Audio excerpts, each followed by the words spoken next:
Oh yeah, thank What it do? What it do? What it do? What it do? you. Check What two it two do? one two two.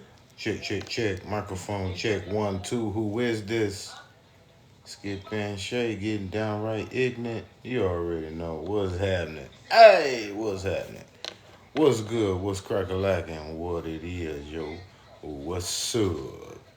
Man, hope everybody having a great morning, great evening, great afternoon, great day, great week, great month, great year, man, great everything. Man, you see what's going on, man. We doing That's two we right. we doing two things at once, you know what I'm saying? We showing you how we gets down, you know what I'm saying? So, man, what we doing Day in the is house. you see the missus getting me right, you know what I'm saying? Got that afro growing, got that new growth, you know what I'm saying? So, That's right.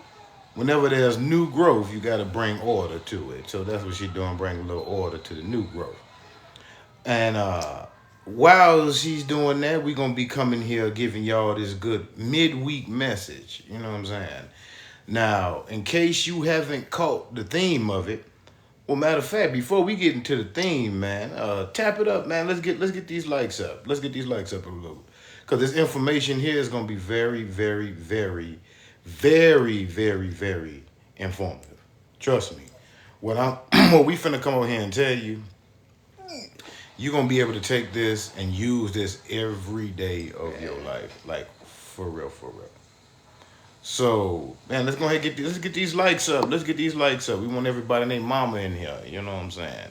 Because, like I said, this information is really going to bless your life. Bless your life. All right. So, like I said, man, hope everybody having a great morning, great evening, great afternoon, great day, great week, great month, great year. Man, great everything. But most importantly, you are being great. All right. If y'all ready to get it in, man, comment ready and we can get started. I say. If y'all ready for this money made midweek message, man, just comment ready and we gonna get into it. We gonna get it started. And if you follow us, we will definitely follow you back. That's guaranteed. You know what I'm saying? All right, we got one ready. Is everybody else ready? Everybody else ready? Cause I'm telling you, we finna get it in. We finna get it in real good. Money, yes sir. Money May. This is Money May. And the reason we call it Money May is because whatever you consider to be valuable to you. This is not just talking about monetary. We're talking about anything that you consider valuable to you. This is the month to start putting in that work, to start sowing them seeds and to start reaping the benefits. You know what I'm saying? So this is definitely Money May. See, big Taurus energy. All right. I feel you. Come on through. Earth signs. You already know. You know what I'm saying? All right. Well, since y'all say y'all ready, let's go ahead and get this thing cracking. The theme for this midweek, now understand this, we're in May. 15 days have passed. 15 days has passed. So now instead of this just being a midweek reading, it's also a mid-May reading. Well, not so much reading, message, live discussion, whatever you want to call it. And the theme for this is joining forces. I'm tied tongue and slew mouth. The midweek and the mid-May message is joining forces. Now, before we get into talk about the joining forces, we got to speak about the forces itself. Moving forward is going to be four forces at play. And what this is about to explain is how really divine timing truly works. Now, the four forces that's going to be at play is going to be. I'm gonna give you this. I'm gonna give you this. Then I'm gonna explain it. Get y'all pens and papers out. Man, I'm because this is gonna be a. And this is like once we do like the little short version and get the clip on there later. We can't put everything on there, right? So if you catching it live and you know you got the time, Man, I'm telling you. definitely take some notes. Yeah, because this a lot of stuff that we put on, like she said, it will not be on the clip.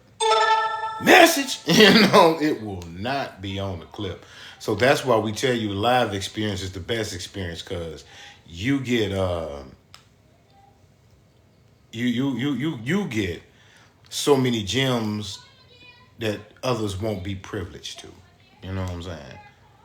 Say you That on the part, side of my screen. it's like you're not here for like you end up here out of all the places and times and planes that you can be, and we here now. Like, it's something to gain for sure. Definitely. And even all the stuff that we say and do, like, we watch it back and be like, dang, we didn't even be knowing half the time what we be talking about until we go back and watch it and be like, dang, that was fire. Hold on, let me add that in my baggy bag. You already know. So yeah, definitely, y'all. Seriously, man, tap the screen too and share to all the homies, all the friends. Man, for real. That you care about. They deserve some good information. That's gonna take heed to some good information. Man, we out here learning. We in the age of information, and bro. Man, it's time to get that info for real. All right, so like I said, man, we in here doing the joining forces. Now, before we talk about the joining part, we got to talk about the forces. And it's 4 forces that is going to be at play. The first force, and like I said, I'm going to explain it after I say it this way. You have God acting upon the angels. That's the first force. You have the angels acting upon man. That's the second force. And you have man acting upon each other. Now, I know you said I said 4. Those are the 3 pathways. Because the 4 forces is God, angels, man, and then mankind. You get what I'm saying? Those are the 4. You got man as an individual and man as a collective. So those are the 4 forces that are at play right now. And how I'm going to explain it is because what people don't understand is one word. Fate. Fate. That's why it says joining forces. Because with these forces I just explained, that I just told you, that explains divine timing and fate. Because now you have a universal energy, a universal intelligence that is everybody want to consider as God, the Most High, Supreme, Almighty, whatever name you want to give it. That's at your reference. Your discretion. You know what I'm saying? We we ain't hating. Call them what you want to call it. That part. It's gonna be that energy. That's the energy that was present before anything existed, but everything existed in that energy. So now you have... Hold on, look. Give them a minute. Y'all good? Y'all still with us? Let us know y'all still with us. Man. That was a mouthful. Yeah, and and true, if I move too fast, please say slow it up a little bit or repeat. Breathe. You know what I'm saying? Okay. Just tell me if I need to run something back, or if I move too fast. Or if you didn't catch something, just let me know. Okay. Say type fast as fuck. All right. But yeah, this the first force we're talking about. Is that universal, the supreme, most high, God Almighty, whatever deity that is considered that in whatever spiritual system. Like for Santeria and Yoruba is Olodumare. For the Kemetic system, it's Ra. It's Anu. In the Bible, it's God, in the Quran, it's Allah, So whatever name you want to give it, that's we're just talking about we're describing that energy, you know what I'm saying? So now. The source. Pretty much. So now when you have that energy right there, that's the first force. The second force is the planets.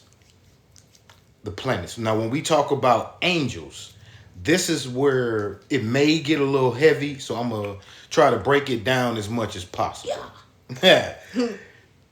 In the Corpus Hermeticum, if y'all ever heard of that book, and in the Emerald Tablet and in other books, they consider the planets the administrators of God. Meaning that you know what an administrator is. It administers the directions. It administers the orders. It gives the, directives. And it's only 7 administrators.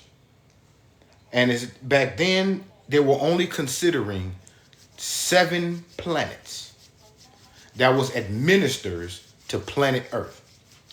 And that was the sun, the moon, Mercury, Venus, Mars, Saturn. Jupiter, and Saturn. Those 7. Those are considered the 7 administrators. Now, each one of those planets has a specific intelligence that was given by the Most High, by the Source, by the Supreme All. So, with that being said, if you have them as administrators, angels, if you take angel is spelled Angel. But if you take the E and the L and transpose it, then you'll have Angle. Angle. So now, if we're taking this terminology that an angel is angle, the person who wrote the Emerald Tablet, his name is Thoth the Atlantean. Thoth, Thoth, the Atlantean.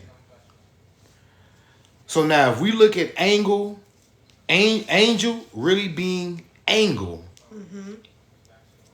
when these planets come into a certain proximity, because you have to look at they consider the universe as a circle.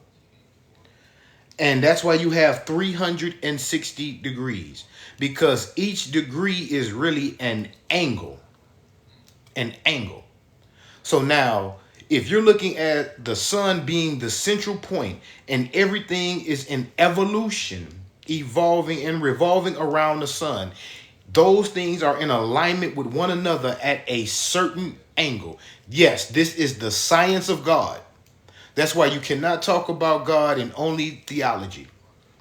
You got to talk about God in science. You got to talk about God in math. You got to talk about God in history. We've been given these subjects broken down individually, but if you put them all together, that is really what explains any subject of learning. I mean, to the smallest portion until the most grandest degree. All that combined together explains God, not just one little section, not just one little sector or one little piece of area of study here. You got to have all areas of study, all areas, and that explains God in its totality. I'm glad. Are there different gods for each angle? I'm glad you said that. Yes. And they're not called gods. They're called angels. That's why you have the angel. See, this is when we're talking about the zodiac. And you have decadence, and you have quincunxes, and you have all this. Decadence. Yeah. Decadence is the thirds. Third. Mm-hmm. So when we mean by decadence, it's like it's the first. It's the first. Every zodiac sign. 3 zodiacs, 4 zodiacs. 3. First 3.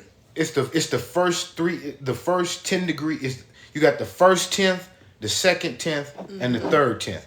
Because in the decadent DAC, dec means 10. So that's why you have for each element, you got 4 elements, but it's 3 signs in each element. Each decadent represents that same sign, a sign in that element within each. Like, say, for instance. So each decadent is an element? Each decadent is an element. Okay, and from what we were talking about earlier, is that element the missing element, or that's the first element? That's just the first, because you have mute, muted, fixed, and cardinal. So each decadent starts in that same way. muted, fixed, cardinal. Mutable. Yeah. So it's like I in thought Earth. cardinal first. Cardinal first and then mutable No, cardinal is always the last one. last. Okay. Because you have like just take for instance, you have Earth signs. And the Earth signs, Virgo is mutable, Taurus is fixed, and Capricorn is cardinal. So now, if you want to look at this in Capricorn, the first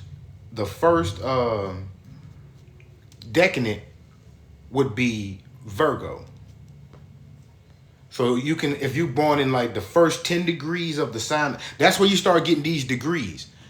But even in those different signs, you have different angles where it's not even just the zodiac. See, the zodiacs is a compilation of stars. It's a star system, just like your Orion. Orion is a star system. Ophiuchus, Ursa Minor, Ursa Major. These are all star systems. The zodiac is also a star system because it's a compilation of stars that make up that sign. Now, those hit different than planets because even the stars have to adhere to the planets because the planets are the administrators and they are a greater star. They call it planet, but it's actually a star. It's a greater star, just like Earth is a star.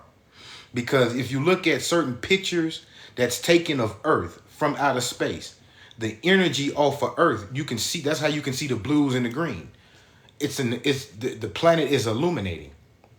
So it has this energy on this, but it's a big ball of mass that has inhabitants on it.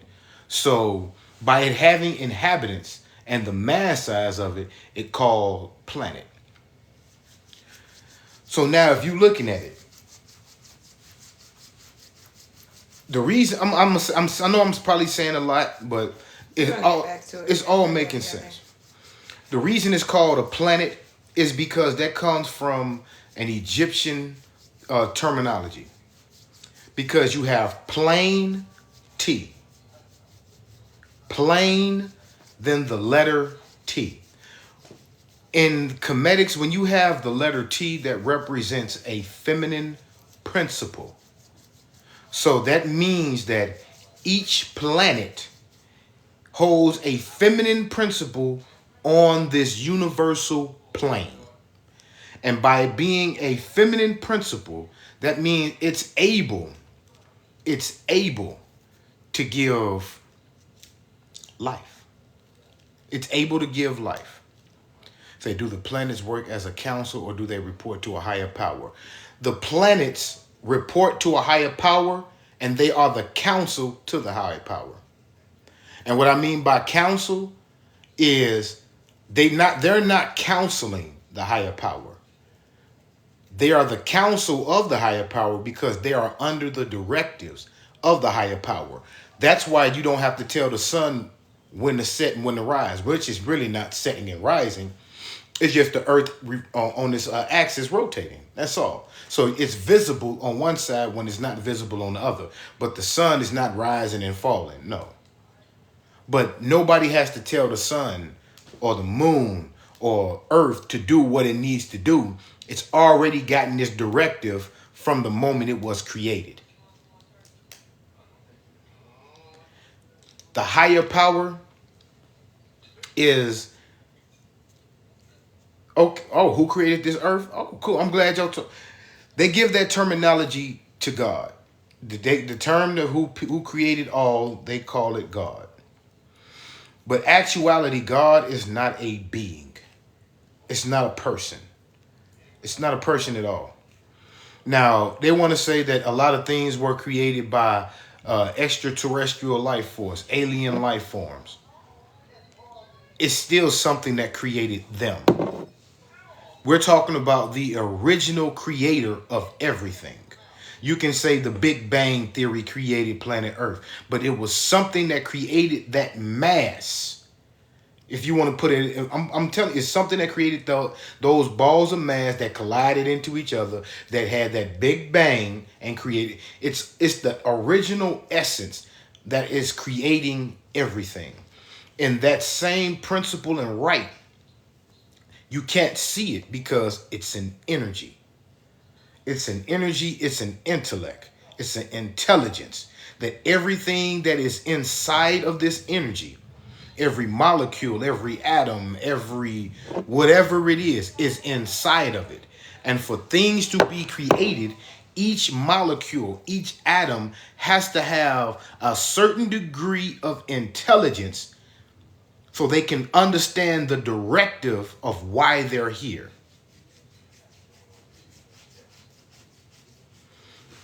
Hey, for real. And see, that's what it is. And see, that's why when we talk about it, the book of that, yes, that's God.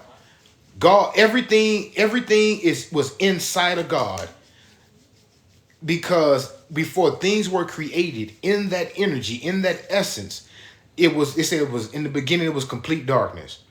That's because to have light, you have to have atoms and molecules in a certain alignment that revolves around itself, that creates a certain heat that gives off light.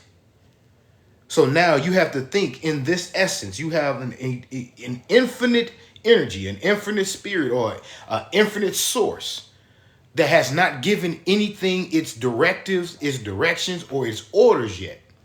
But everything is still there. Nothing is formed. Nothing is of order. Mm-hmm. So now you have this intelligence that is specifying what this need to do, what this need to do, what this need to do.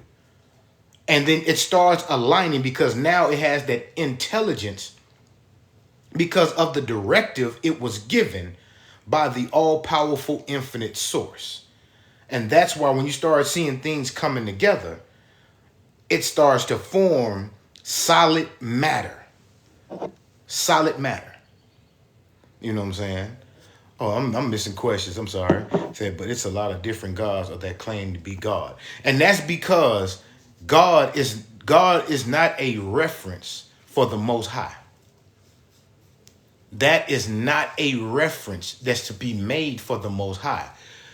The infinite creator, the original title for the infinite creator was the all.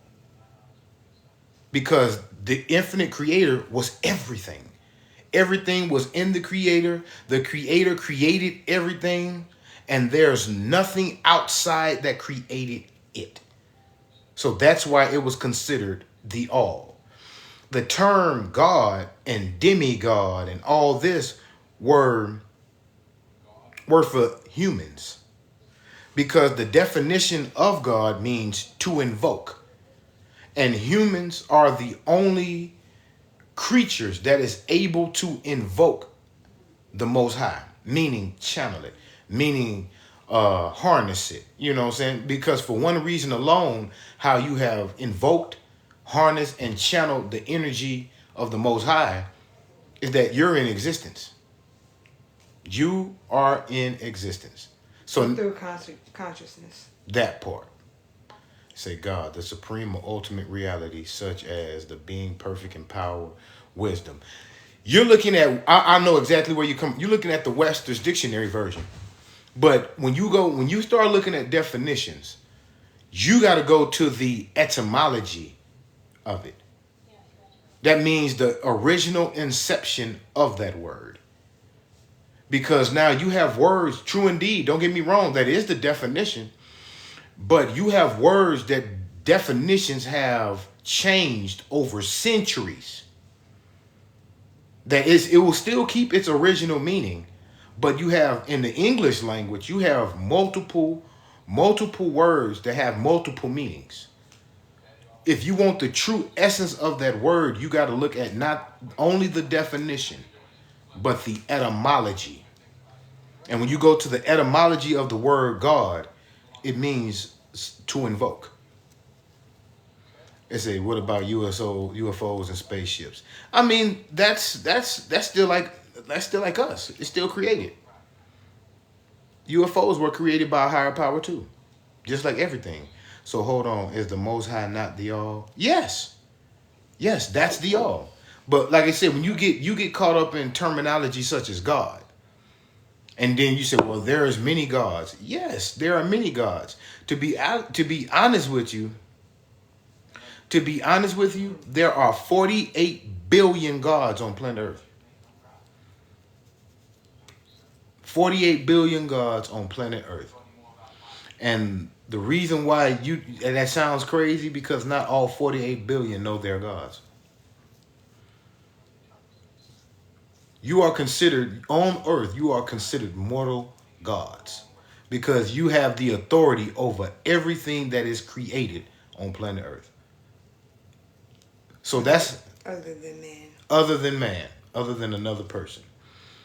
So to understand that you are a god on earth, it's a certain level of understanding and consciousness you have to have of it.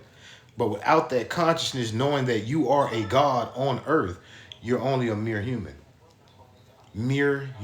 being. And you are subject to all things carnal, all things earthly, all things material. You're subject to it. Don't get me wrong. Yes, we are God. It says that right there in your Bible too. Is it not? And Jesus said that. Is it not written in your law that ye are gods? Is it not written in your law that ye are gods?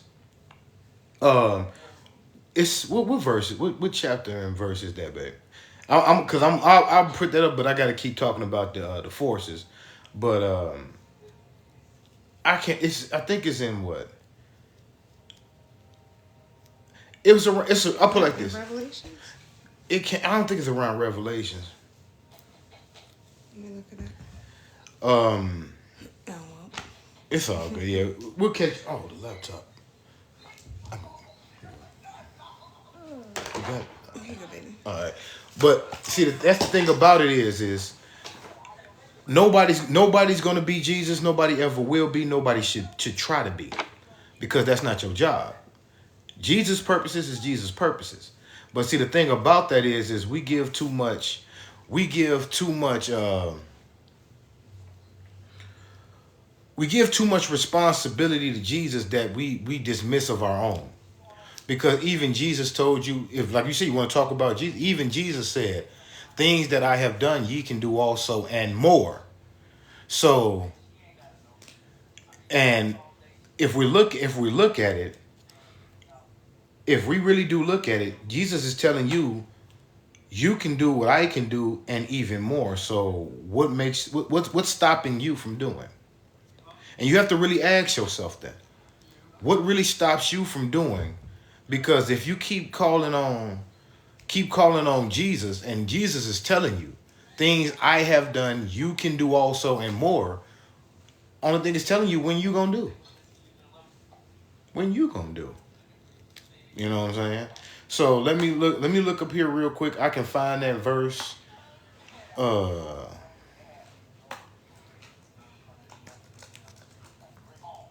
And I got there you go. It's John chapter 10, verse 34. And it says, it is written in your own law that God said, you are gods. Jesus replied to them, is it not written in your law, I said, you are gods? So you have to really, John chapter 10, verse 34. Said Jesus is supposed to be coming back for years. People still waiting on him. Hey, y'all gonna have me talking about this, and I ain't got to the theme yet. But I'm gonna say this, cause I got to get to the theme. I was saying this all the time. You got people that's been buried and dead for thousands and thousands of years. Do you understand the moment that Jesus died, people was waiting for Jesus to return? So you got to look at if Jesus died in so many thousands of years, AD, whatever. You know what I'm saying? We still around here doing the same thing that people before us was doing. waiting on Jesus to return and still dying in the process. So now, if you put these two together, if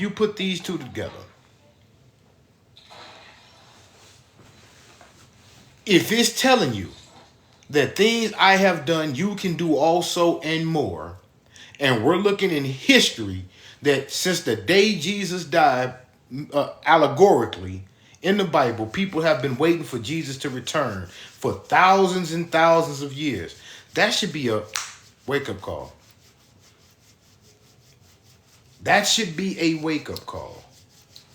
That should be a very strong wake-up call. It's like you waiting on what to return to do what for you. See, never, and see, and people say, well, Jesus saved me. Save you from what? Save you from what? You know what I'm saying? What is From yourself, really. You gotta think about it, because if you asking and seeking, and I mean, there's power in there. As much power as you give it. man? You know, so I mean, it's really, it did something for you to think that, to have this faith, or that, you know, something good is gonna work out or something like that. But you did that physically, you know, And by changing your mind to think that, you know, things is okay, or, you know, all the stuff, you know, that part. for you to believe in something that's higher than yourself, really. Okay. Hey, that's real. That's real talk. And I'm gonna answer this comment. I gotta get back to the energy. You know what I'm saying? I got to. And I'm not Madison. I'm not knocking you. I'm not knocking you. But to have this theme make sense, I'm gonna make it relative to what you just said. You said Jesus saved you. Jesus saved you from depression, addiction, and much more. Okay. In what manner did Jesus do that? And and I'm not picking on you. I'm not trying to, single you out, but I'm just going to show an example real quick so you can understand. You said Jesus saved you. How did Jesus save you? Because if it's not anything physically outside of you, Jesus did not save you. You saved yourself. You just tapped in to a higher understanding. That's why that energy, that Christ consciousness, is given the God name Jesus. That's why you have the angel Michael. That's why I said we're talking about. You asked me, did these angels have gods? Yes. One of those angels is called Jesus. It's an angle to where that the birth of Jesus is symbolized by the epiphany in the Bible. The epiphany. No, restoration, transformation, and healing is inside of you. All those things that you have just named, those are inside of you. Because there's one thing that triggers all that. Your willingness and allowance. Your willingness. See, the moment you choose, everything that starts in this life, it starts within. It starts within. Everything. It starts within. And even in your Bible, it says, inside of man, that's where the kingdom of heaven is. And if you look at it, it says in the kingdom of heaven, God is sitting right there with Jesus on the right hand, sitting on his throne on the right hand. So that's telling you everything that you are giving any type of reverence to outside of you has been misleading you to giving your power away to something that is inside of you. Because that's the only way you can be made in the image, not of the image. You're made in the image. In the image, not of the image. So that means that if you're made in that image and likeness of the all is inside of you. So when you're looking up, you're really just using that as a symbol to look within. because everything is energy. And that's why I said joining forces. Force is an energy. That's the first force you have joined with as a being on planet Earth. That is the first force you have joined with. And that's the supreme force called the All. Source. Because greater, and if it's not, it says greater is he that is in me than he that is in the world. So that tells you in the beginning. It says that I'm quoting the Bible because a lot of people want to give reverence, and I'm telling you everything that I'm saying, I'm just explaining it. It says that in the book of John, in the beginning, the Word was God, the Word was with God, and the Word was God, and the world knew it not. And it's still showing you to this day, the world knows it not. It said, in the beginning, the Word was God, is God, and was with God, and the world knew it not. So that means that what that word is, because if there was nobody in existence that's telling you that the word is not spoken, it's a living word, which meaning that that living word is an intellectual energy that you cannot see, that you cannot, you can't give a depiction of it. That's why you have creation, because creation is the example and the explanation of the energies unseen. Because if put it like this, how would I know you existed if I didn't see you?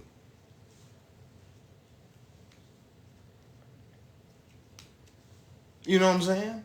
Say we need a creator to creation. Yes. And he said, greater is he that is within me, not of myself. And see, that's what makes you a co-creator. Co-creator. Because if there's nothing carnal, how can anything manifest in a carnal sense? That's why you've been given dominion over the fish of the sea, the fowl of the air. You've given dominion over all this. That's because you are a God on earth. You are the landlord. Now, this would be foolish to say that you are the all. You are. That's why I don't call the all God. I call the all. I can call you God and goddess all day. Because yes, you are a God, you are a goddess, but you're not the all. You're not everything.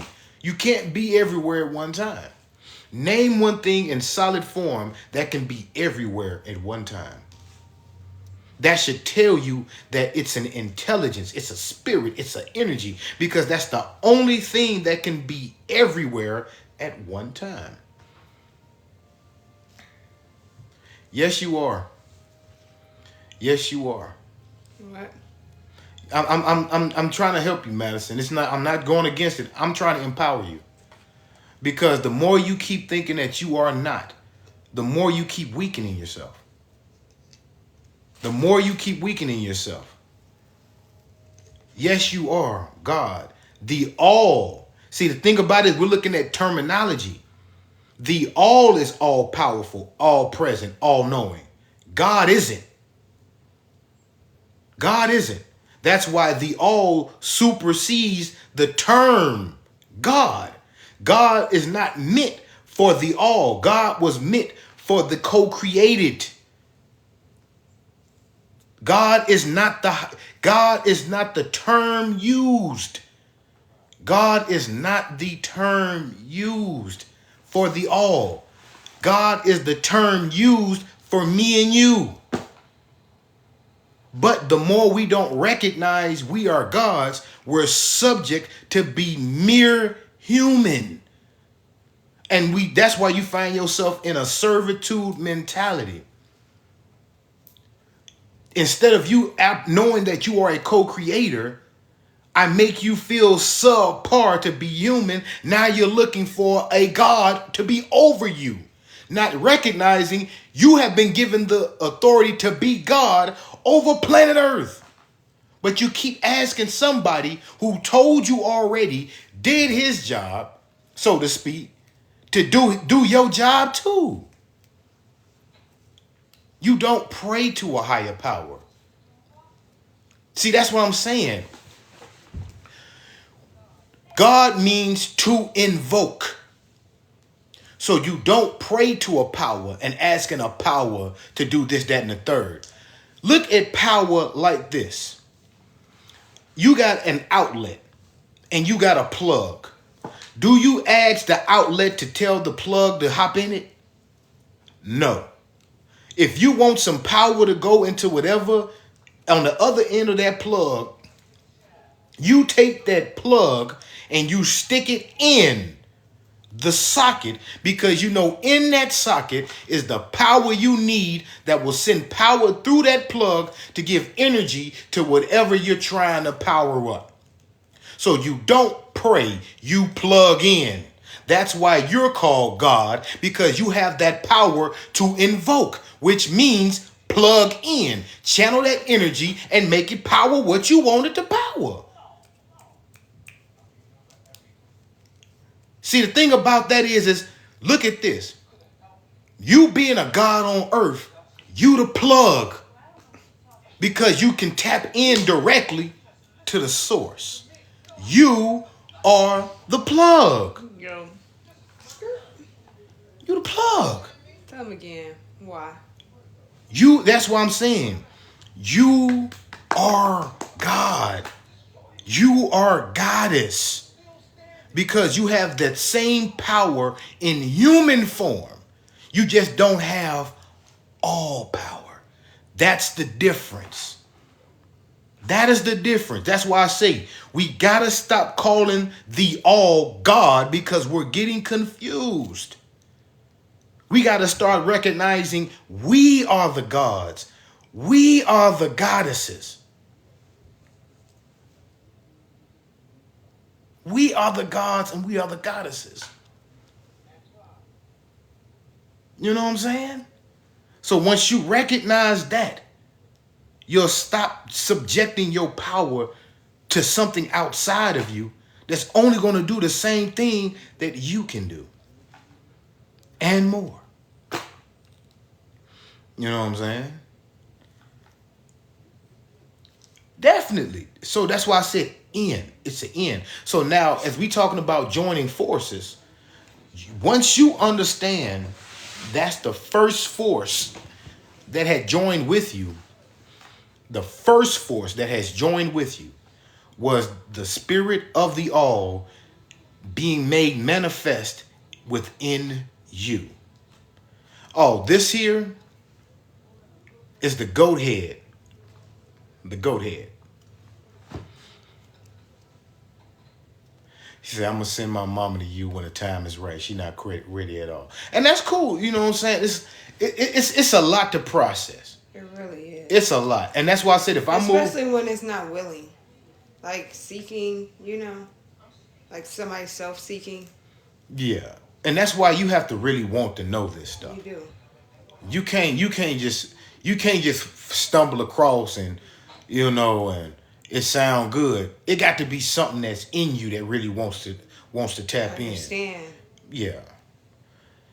So, like I said, if it's moving, if I'm moving too fast or it's a little too heavy, you want me to bring some of this back, man. Like I said, I don't mind. But that's the first force that you're joined with.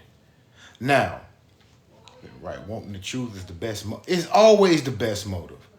That's why you got this one of my all-time favorite quotes is, when the student is ready, the teacher will appear. When the student is really ready, the teacher will disappear.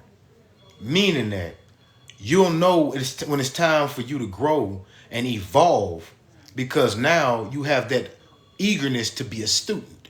So now when you get that eagerness to be a student, You also got that work ethic, Man, you search. That's why it says, seek and ye shall find. Knock and the door should be open. Ask and it shall be given unto thee. That's that right there. What I just said is your contract on being a God, and it solidifies your power as being a God. It says, ask and it shall be given. Seek and ye shall find. Knock and the door should be open. Done. Done. That's how you are a God. Because you are invoking the Most High. And the Most High gave you authority through those 3 phrases right there. Telling you that you are the one who are the landlords out here. And you control and run shit.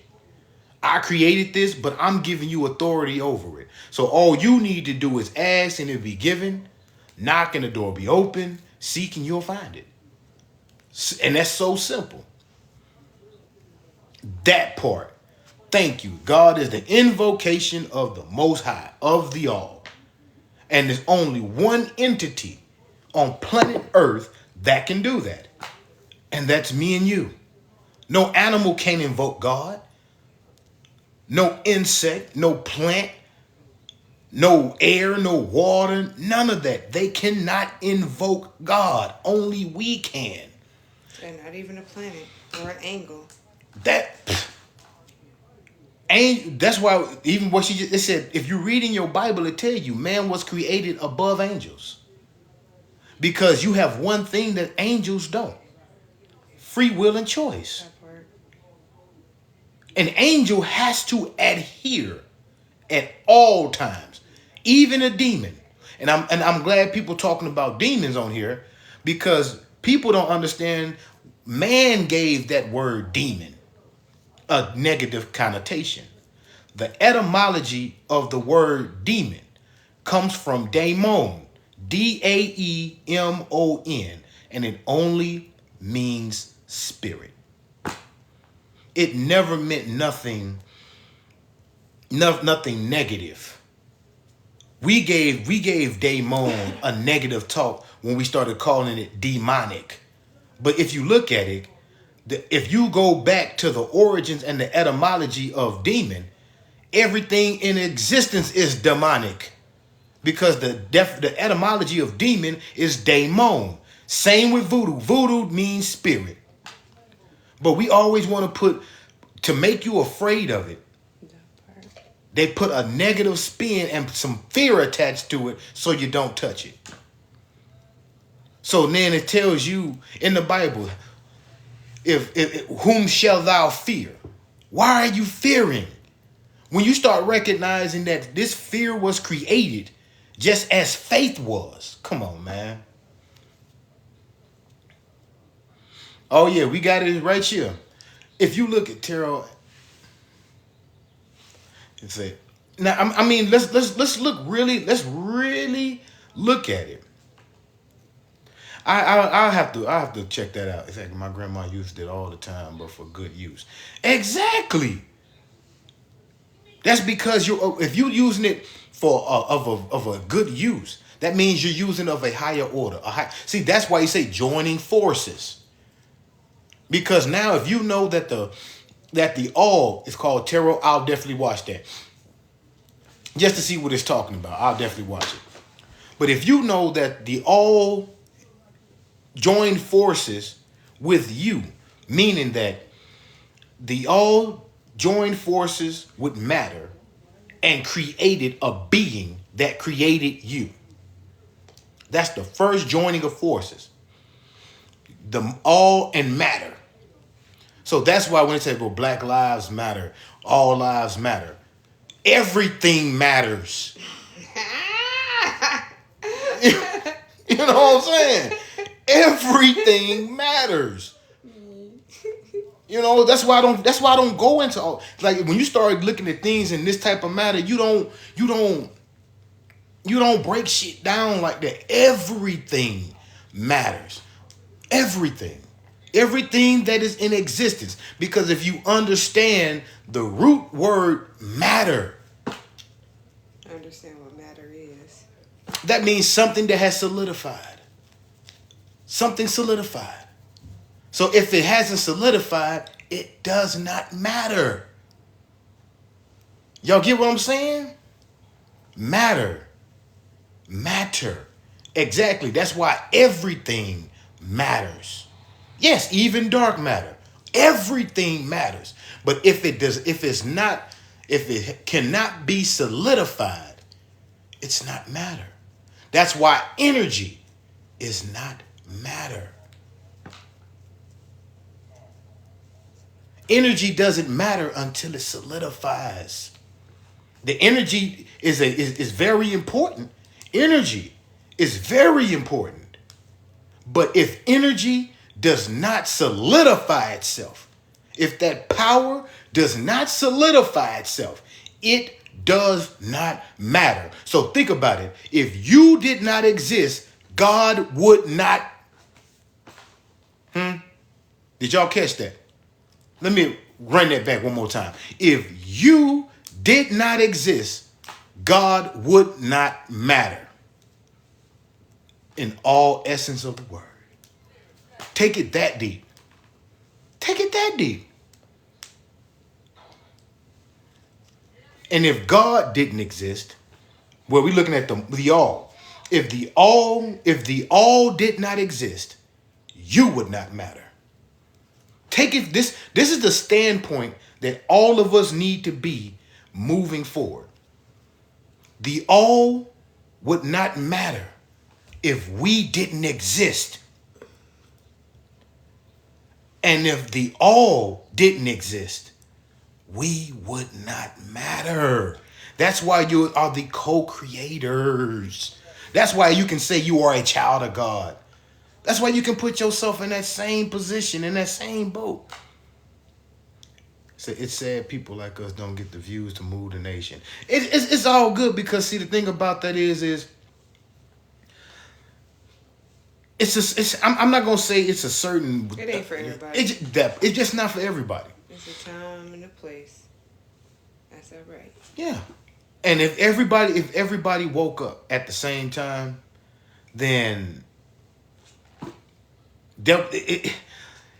it's so hard to break it down. Because think about it: if every flower bloomed at the same time, in the same way, if every tree grew in the same way, in the same manner, man, this. So I'll be hitting you up again soon. Man, no problem. We right here. Man, I appreciate you. I really, and you had. I've been thinking about that scripture that you told me about too. It said, even Solomon in all his splendor was not clothed as the lilies of the field. How much more our Father in heaven will do for you? I've been thinking about that. I've been really thinking about that. So yeah, it's cool. Just hit me up. So yeah, no, we would have catastrophic events every day if everyone woke up. That part. Because you need to have it's 7 laws of the universe. Yeah, that's really been on my mind, man. I appreciate you for dropping it on me. But if we gotta look at it. Man, thank you so much. You gotta understand it's 7 laws of the universe. And with these 7 laws, you got to have some variety. You got to have some differences. You do got to have different some angles. Thank you, because this whole big picture has to work in a certain design. It's not designed for everybody to be the same. It's not designed for everybody to do the same thing. It's designed for variations. Just like we was talking about angels. Think about it. Gabe, we talk about angels being angles. Mm-hmm. And I got a book. I can't really tell you what angle did these angels, but it is documented. Trust me, it's documented. And it's just to give people information, it's documented by the same person who translated or commissioned the translation of the Bible, King James. King James authorized the translation of the Bible in the same way he commissioned he authored and published the book called The Book of Demonology, the study of demons, which was only the study of spirit. So people don't know this. King James version of the Bible also has a version of the Book of Demonology. So he understood spirit. And people call demonology this day and age as something dark, that's because it's the angles of this energy in the darkness of space. That's why it's called dark energy. Because the energy in the universe, you have to be the light in it. Because if there's chaos in the universe, everything that matters in the universe has order. Meaning it's solid, it's structured, it has intelligence, and it has its directive. So now if you're looking at a demon or a spirit or an angel, just like an angel, it's not solidified.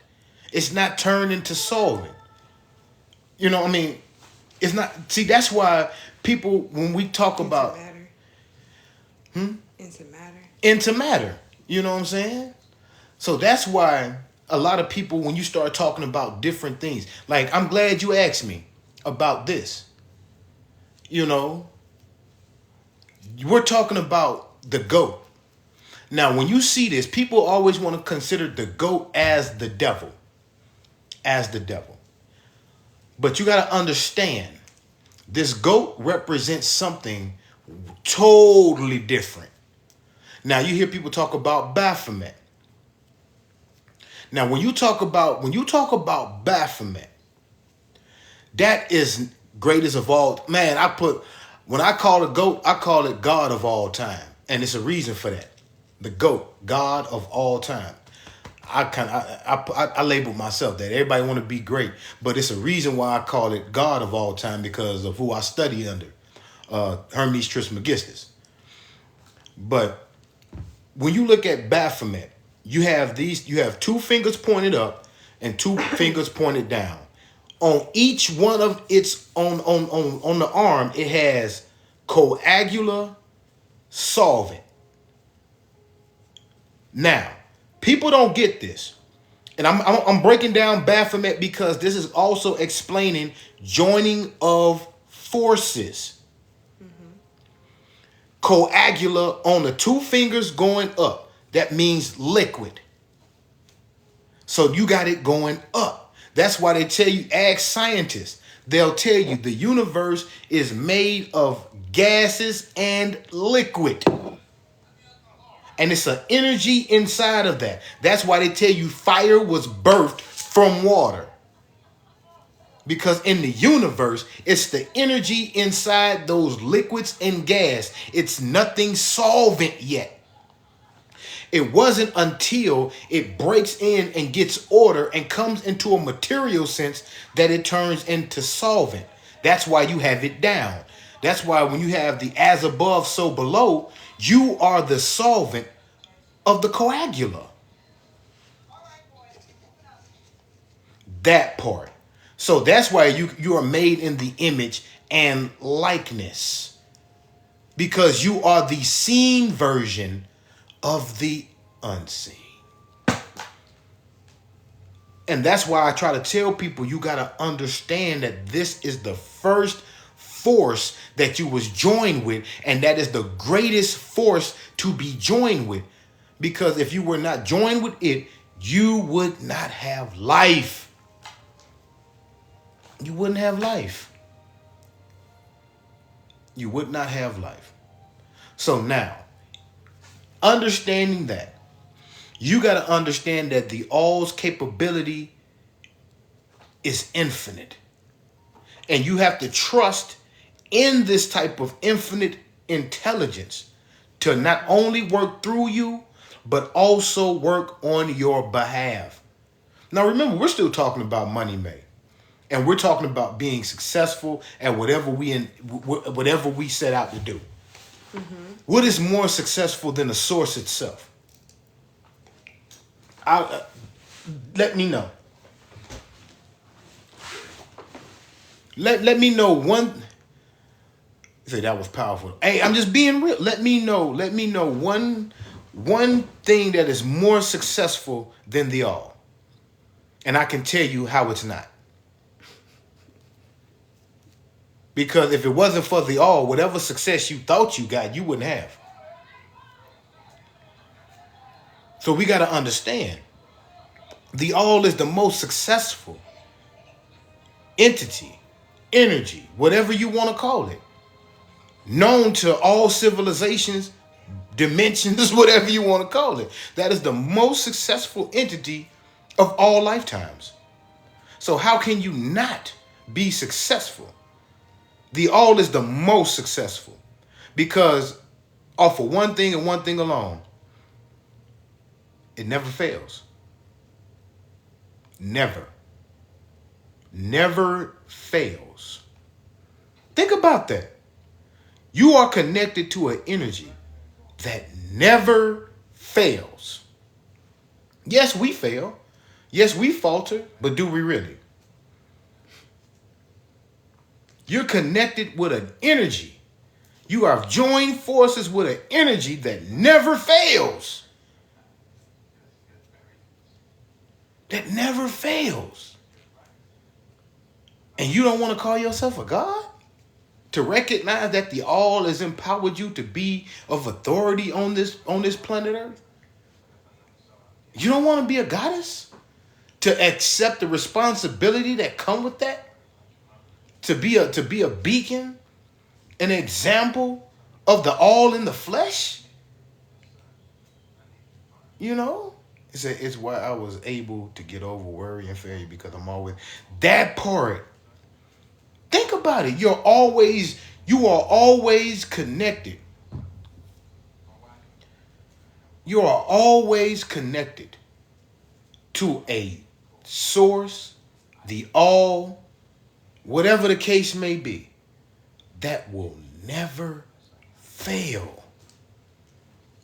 Never fail. So you got to understand that too. If you connected to an energy or a source, and that energy and source is inside of you and working through you and working on your behalf, are you truly failing? No. But the moment you fail, hear me clearly, the moment you do fail, you continually do the opposite. You continually do the opposite. And y'all like, what you mean by doing the opposite? I'm glad you asked. When you start seeing the Most High or the All acting in you and on your behalf, normally you see that in the form of lessons. You see that in the form of lessons. If you choose not to learn the lesson, then you're working against the all.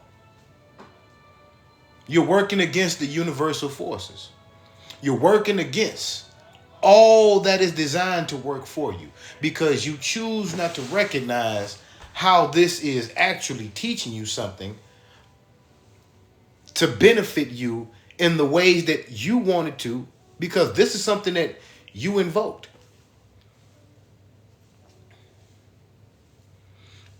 It said you are not living that. See, that's the thing about it. Godliness. Now we're talking. We're really talking Saturn lessons you must learn or you'll get. Man, see, now you see why that's why they're called the administrators. See, the sun administrates life. The moon administrates emotion. Venus administrates love. Mars administrates war and conflict. Mercury administrates communication and messaging. Jupiter administrates luck and fortune. And Saturn administrates karma, discipline, structure.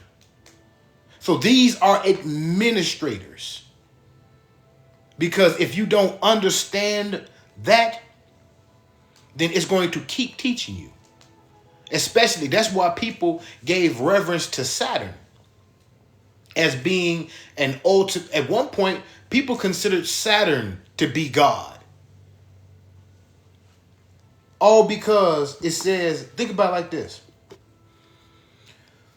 It said, even in your Bible, it says God chastises those he loves.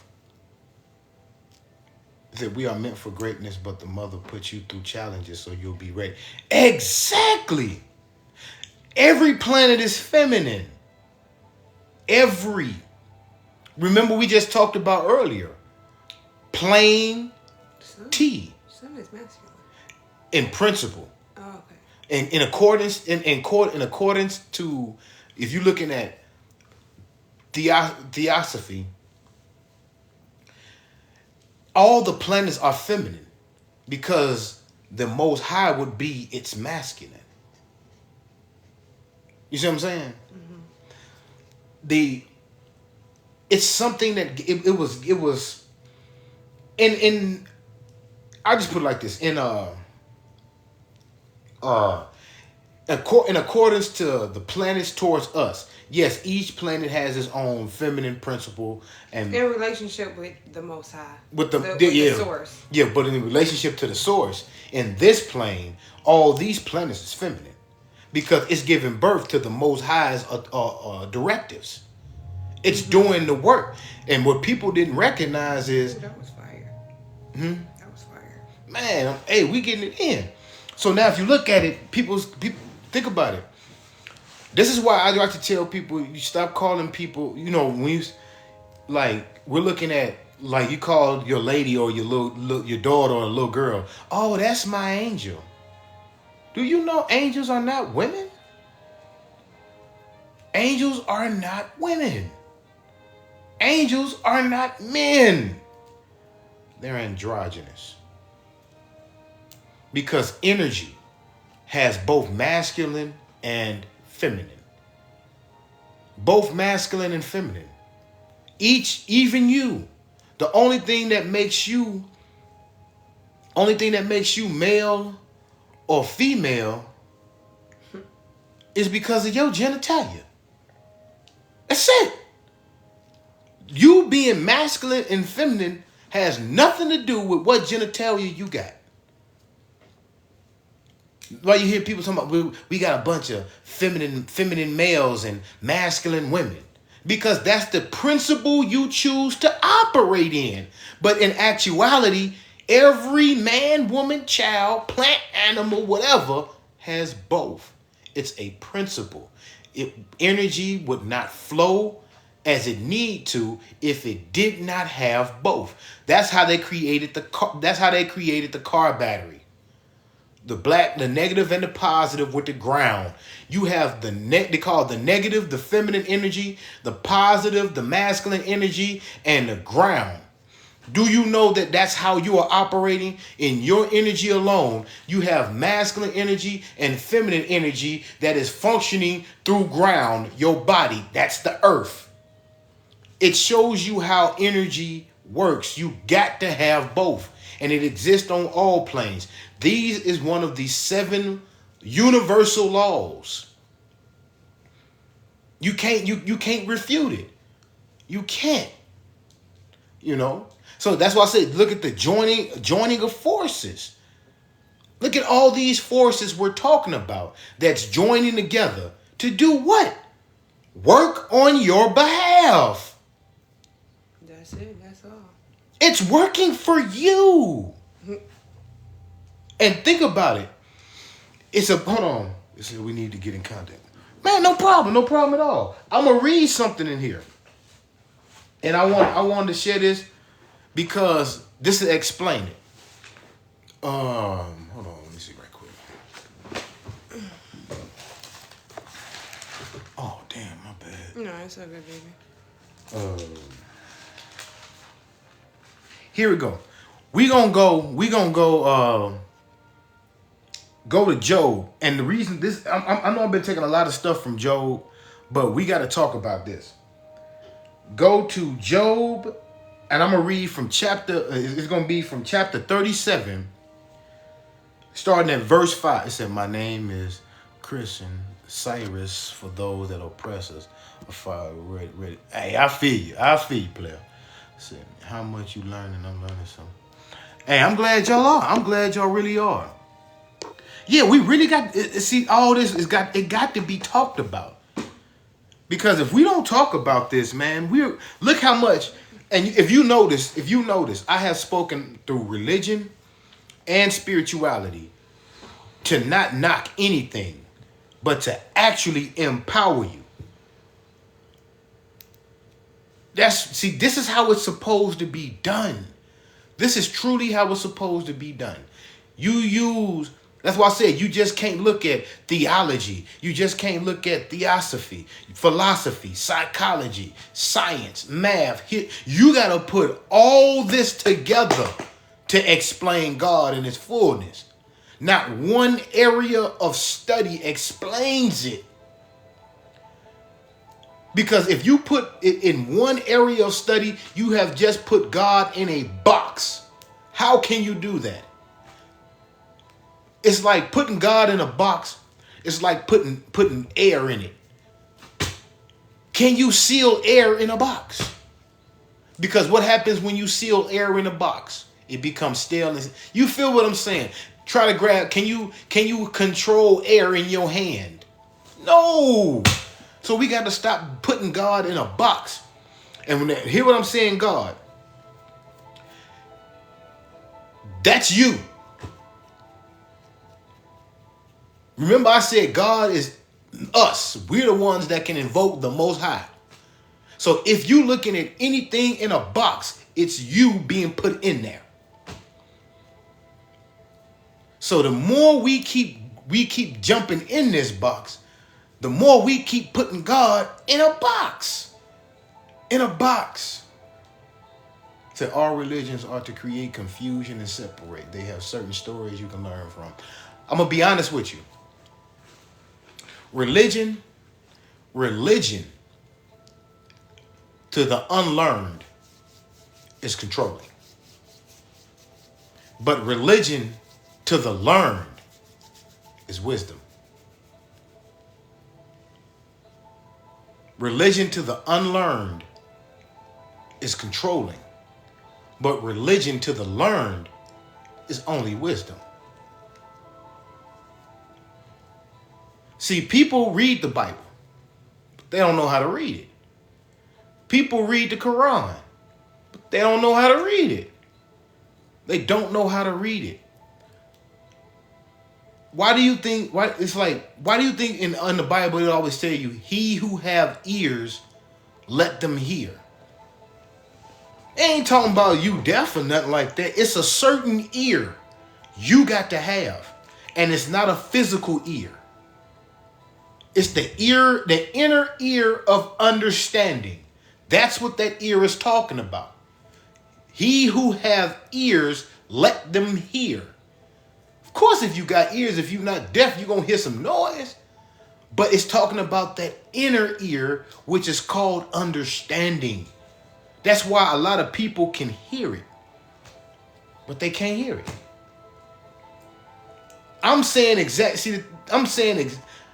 From what I'm saying here, I'm saying exact same thing that's in the Bible, but you hear it different. That's because your inner ear hears it more than your physical ear. A lot of people only stop here at that physical ear and feel they're sufficient. They've been sufficed, feeling like they've been edified and have no idea that it hasn't even been. They said faith comes by hearing. Faith only. That's the only thing that's coming by this. Faith. And faith is the substance of things hoped for and the evidence of things not seen. But when you have an inner ear, that means you also have an inner eye. That means you have an insight, you have an intuition, you have you have this type of consciousness, this type of insight, this type of foresight, type of hindsight. So if you got that inner understanding, you got that inner what? Knowing. So when you know it in your mind's eye, you have already seen it. You see it here. You understand it and hear it here before you see it here and hear it here. So now with these eyes, that's what we said, we walk by faith and not by sight. Okay, you're not using these no more, but you're just going off of what you heard to guide you. Do y'all hear what that sound like? We walk by faith and not by sight. And I just told you what faith is. Faith is the substance of things hoped for and the evidence of things not seen. So you're hoping some shit happen. That's where your faith, that's the essence of your faith. You are hoping something happen. But when you operate with, like we're talking about, this Christ consciousness, you're using an inner eye and an inner ear that has you with a different insight and a different understanding, because you see it different and you hear it different. Because your knowledge, understanding is totally different than what people who only use these two and these two. So exactly. So it said faith come by hearing. But when you have that inner, you don't have faith no more. You know. That's why it said be still and know. You know why you can be still and know? Because you know why it's happening, what it's happening for, and when something is going to happen, because it's being revealed to you on your inner sight, and you understand it with your inner ear. So you don't always have to move when people who just use these and use these feel all out of place and erratic and irrational and just start doing anything and everything, because they don't have what? Understanding. Because what? They don't have that insight. They only hope. And when that hope fades because these eyes begin to see shit going wrong, faith go out the window. Faith goes out the window. But when you have this and this, you tend not to worry. It says, be still and know that I am God. That's just telling you right there. Those three letters shows you how you join forces. He says, I am that I am. He said, I am that I am. And that tells you that everything I am, the all. That's why in the beginning it was called the all. Now it says, I am God. As above, so below. So now if it's saying that I am, and you have God, put that in one sentence. Be still and know that I am God. I'm in you, I'm with you, I'm working for you, I'm working on your behalf. You are me, I am you. I am God. We are one. But you can't call yourself God if you don't understand I am. You got to understand the I am first. And when you understand the I am, now you can say I am God. I am. Because it's because of the great I am that makes me God. Now you're seeing why I say it's a separation, but it's the same. I'm not trying to say that we are the all, because we cannot be. We cannot be. But we are the gods representing in our own unique and divine right the totality of the Most High. When you see another person, that's just another form of the Most High. When you see an animal, that's just another form of the Most High. When you see a bug, that's only another form of the Most. We're all different forms and variations of the Most High.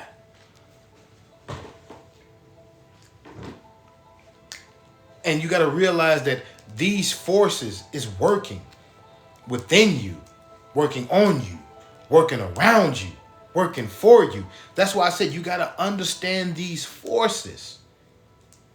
And when you understand these forces and how they join together and work and operate, then you would not be in such of a worry. You won't be so, you'll be more in control of your life than you would really realize. More at peace. Man, so much peace.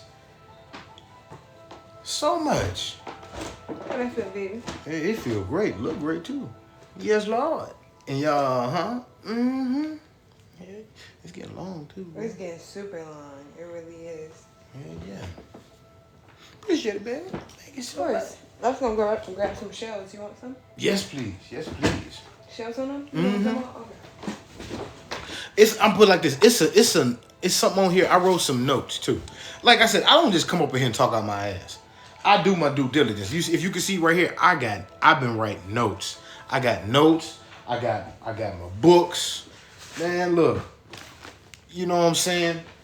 Cause I want to, and I meditate. I try to get the information before I even bring it to you. You know what I'm saying? So now, it's a note on here. Oh, that's what I was gonna say. Say the Blues Clues notes. Hey, for real. For real, for real. I'm the map. map. You know what I'm saying? But this is what I was saying. This is just to show you how the Most High really does work for you. I mean, not work for you, but work for you. You know what I'm saying? Promoting you, rooting you on, wanting you to succeed, wanting you to be up there. If you go to Job chapter 37, starting at verse 5, it says, God thundereth marvelously with his voice. Great things doeth he, which we cannot comprehend. For he saith to the snow, be thou on the earth, likewise to the small rain, and to the great rain of his strength. He sealeth up the hand of every man, that all men may know his work. Then the beasts go into dens and remain in their places. Out of the south cometh the whirlwind, and cold out of the north. By the breath of God frost is given, and the breath of the waters is straitened. Also by watering he weareth the thick cloud, he scattereth his bright cloud, and it is turned round about by his counsels, that they may do whatsoever he commanded them upon the face of the world in the earth. I'm going to say that one more time in case you didn't catch that. And it is turned round about by his counsels, that they may do whatsoever he commanded them upon the face of the world in the earth. Do you understand? Everything outside of you has no control, has no say so. If God said it is done, you do it. You do it. You the only person, you the only thing out in this whole universe that can tell God, tell the Most High, I do what I want to do. You're the only one that can do that. So you mean to tell me everybody out here has a specific purpose to be on this planet Earth, whether you know this or not. And that purpose that you've been given to be here is the Most High's directive for you. Whether you know your purpose or not, you can choose to do whatever the hell you want to do. Name anything outside of that can do that too. Name anything outside of you that can do that. Birds can't. Because if a bird acts out of themselves, they die. Think about it. Birds was given the wings and told to fly. If a bird acts out against itself and doesn't fly, what happens? It dies. Any animal that does not act according to the purpose of itself, it dies. Except what? Us. We can act all the way out of character and still survive, still exist. That's because why? You are a God. Nothing else outside of you can do this but you. And the Most High gave you that authority. Why would you just want to be a mere human? Subject to the power of those who can call themselves and honestly operate. Oh, you good. Slap the hell out. No. You know, those people who don't recognize they are God, those who don't recognize they are goddesses, are subject to be treated as only humans, but don't recognize that you still create circumstances and situations in your life, whether you conscious of it or not. That's because the original creator force is still in you. So whether you want to acknowledge it or not, it's still creating what you desire. I'm telling you, it gave you 3 directives. Ask and it shall be given. Knock and the door shall be opened. Seek and ye shall find. So you thinking that, okay, this ain't happening because you thought you wanted it to happen? You saw it coming. You saw it. You see, whether you conscious of that power or not, you are creating your life. These are the results of your choices. These are the results of your desires. These are the results of your decisions. So that's why I'm telling you, you got to recognize you are joined with a force that, 1, does not fail, and 2, everything in the universe has to obey it. You're given free reign. How can you lose? How can you lose if you recognize this one simple factor? Free choice. So that's why you got to be careful of what you speak. You got to be careful of what you speak. You got to be careful of what you think. You got to be careful of how you feel. You got to be careful of all that, because once you recognize this power is in you, it creates on its behalf alone because you are the God of it. Think about it. Everything in your environment, you are the God because you are the one who created it. But the only reason you cannot consider yourself the all because you did not create yourself. That's why. That's why people want to argue with me, and I understand why. It's because they're not understanding. You're giving a term to a supreme that is beneath it. You don't call the all God. You call yourself that. Because to call the all God, you lowering that all powerful down to your human experience. That makes that you. That's not the all no more. That's you now. That's you now. So to call the Most High God is an understatement. It's an understatement. But to call yourself human, it's an understatement. You get what I'm saying? It's like we're calling these powers something beneath them. We love being human. Fuck being human. We gods, we goddesses.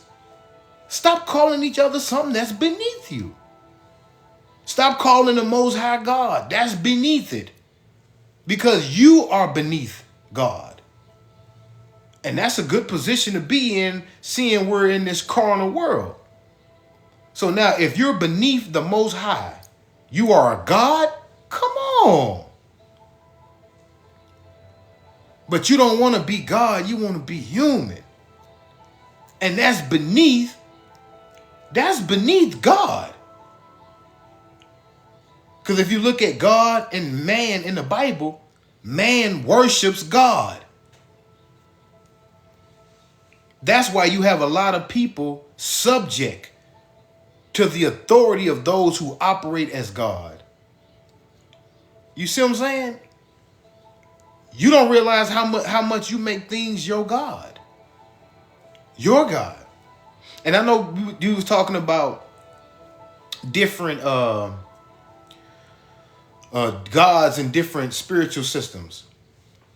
Those are deities. Those are demigods. Those are Orishas, those are Lawars, those are Netchers. But you got to also understand they are inside of you too. They are a part of you too. Said we do not subject ourselves to the human resources. We reach higher above this plane of exactly as a God you are supposed. That's what it tells you. See, that's why I get frustrated sometimes when people want to bring the Bible out on me. Well, you doing the devil's work, all this, that, and the third. Everything that I'm quoted, like I said, this one reason why I learned this spirituality in the whole, so I could break down the Bible for people. You know what I'm saying? So everything that's why I said people don't understand.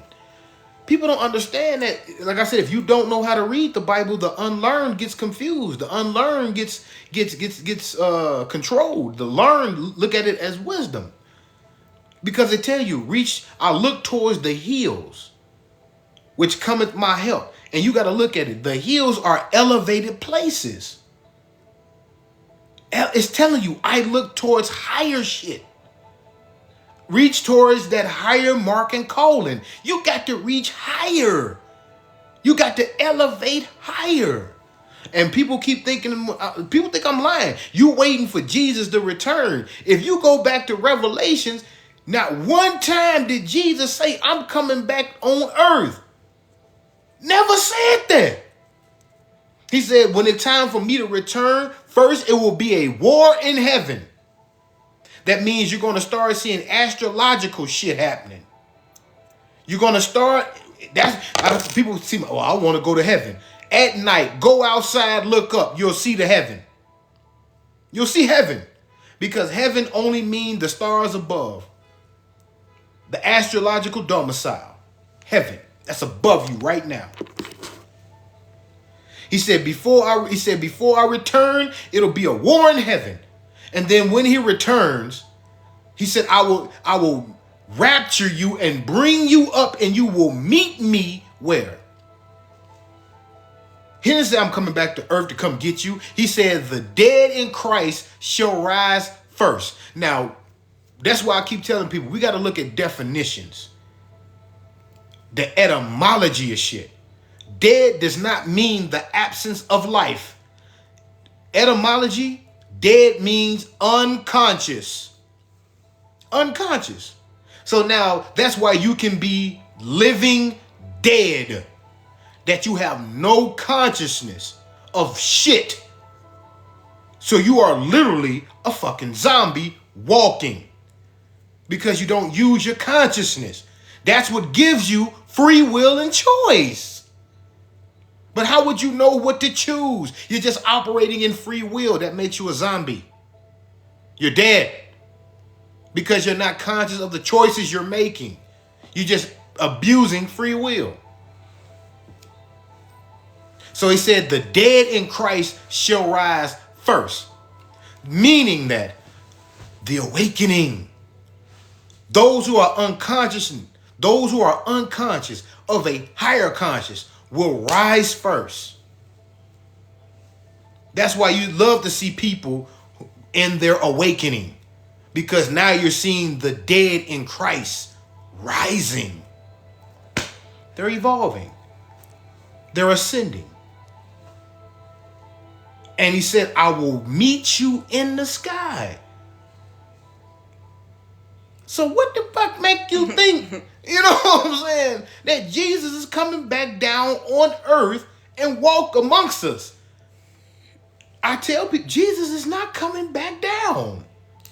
So when you look at this and you start elevating and raising your consciousness, I told people this and people think I'm crazy. I don't give a damn. I said every time Jesus came down, he died. When Jesus comes down, he died. And you got to understand what that means. If Jesus come down from that ethereal, because you got to look at it. You got to raise more than just your consciousness. But you're right, man. That look fire. You gotta raise your vibration. You gotta raise your frequency. See, the thing about that is The highest place you can go is the unseen ethers. That's when you're going back to. That's when you're going back to the all, going back to the Most High. That's why it's called the Most High. Because that's the highest you can get. That's the highest you can get. Jesus is not even the highest. Is your name the highest? You know what I'm saying? You know what I'm saying? That's why it's called the Most High. Because you cannot exceed that infinite ether. You can't. There's nothing outside of it. Hell no. So now, that's why when you look at it, Jesus coming down, you did too. Think about it. We all fail. I know I'm talking a lot, but y'all got me on this subject now. When it said that when Lucifer disobeyed God, he fell and a third of the angels fell with him on the earth. Come on. We got to understand this. There's nothing that can fall from an energetic sense into a physical sense if it does not have a physical portal to come through. So how can energy fall? How can energy fall? So if that's the case, if Jesus was in the heavens with the Most High, right, and came into this physical sense, Jesus fell also. Now you understand. Now if you starting to understand why I'm telling you this falling shit, get that illusion out your head. It did not fall. This is the only way you can come into the physical realm, that you have to sacrifice your infinity for mortality. You are sacrificing your infinite state for mortality. So of course, yes, you fail. You fail from infinite to finite once you are born in this flesh. So yes, if the devil failed, Jesus failed. If Jesus failed, you fail. Everybody who is born of flesh fell from heaven. Everybody. We all fell from heaven. Because what? We said that ethereal is the highest. That's the Most High. And we said you must go back from whence you came. So the only way you can rise again is you have to keep leveling up your consciousness, your frequency and your vibration while you are in this vessel. Because when you leave this vessel, you're going right back. So what makes you think Jesus is coming back? And if Jesus did come back, he would have to come back in some type of physical form.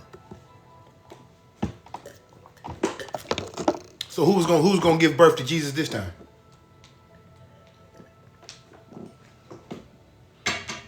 Exactly. Who's going to give birth to Jesus this time? Nobody. You know why? Because Jesus was only a symbol of how Christ's consciousness works. You all are capable of having that Christ consciousness. You don't have to be Jesus. That's why it's telling you, things I have done, you can do also and more. You can do it also and more. I'm not the savior. I'm the teacher to show you that this energy is relevant. This energy is obtainable. This energy can be yours. But you have to seek. You have to knock. You have to ask. A lot of this I gave you for free. A lot of this I gave you for free. Even still, you gotta still seek it.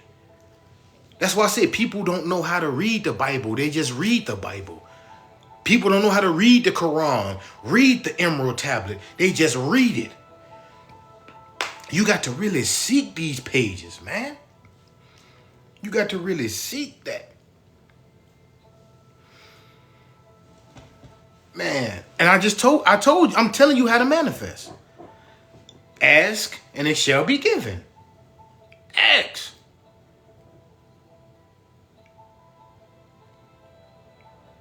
9 times out of 10, the average person don't know what to ask or who to ask. See, that's something that you really gotta ask yourself.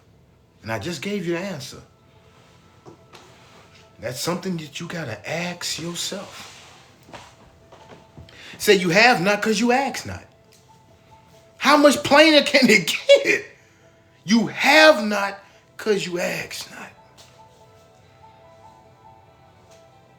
Man, I just told you. See, Jupiter and Gemini going to get y'all. I just said who the 7 administrators were. And they are subject to God. They are subject to the Most High. Now, about these angles, is what degree that this planet and this planet is close enough to this planet Earth. So you're looking at the degree. Every degree is an angle, and that angle was given a name. So it could explain the energy. That's why Jesus was given a name, to explain the energy of Christ. That's why. I have to lift that up. That's why. You feel what I'm saying? He said it failed. Sapien simple. Man, I'm telling you. Man, thank you. For anybody who's following me, I would definitely follow you back. But I'm hoping it's understanding why I'm saying joining the forces. Because now, before I can tell you that because of these universal forces acting on your behalf, things is going to start joining together with you on the physical sense, to where now you and other physical people will be joining forces to start creating prosperity and abundance to reach a certain goal that your purpose needs to manifest in this life. But before I can explain to you how that happens, I got to explain to you on why you got to understand this initial joining of the forces. Because if you don't understand that the joining of the forces of the Most High in you, then me talking about how the Most High giving these planets this type of authority to administrate, and when they go into a certain angle, these angels have to go by the directives of the administrator that was given authority by the Most High to do X, Y, and Z on planet Earth. How? Y'all wouldn't explain it. Y'all wouldn't understand this shit. So let's go. You know, I had to explain it in this manner. That's why I said I was going to come back and explain it full circle. You know, you have to know who you are and know what's inside your physical vessels. Exactly. I'm trying to told you. So now, like I said in the beginning, this was going to explain. Woo, look bright. Baby, that Sprite light on. Man, see, like I said, this was going to explain divine timing. Mm-hmm. This is going to explain divine ordinance. This was going to explain it all, because now, trust me, I'm not trying to explain how God works. Well, excuse me. I'm not trying to explain how the Most High works.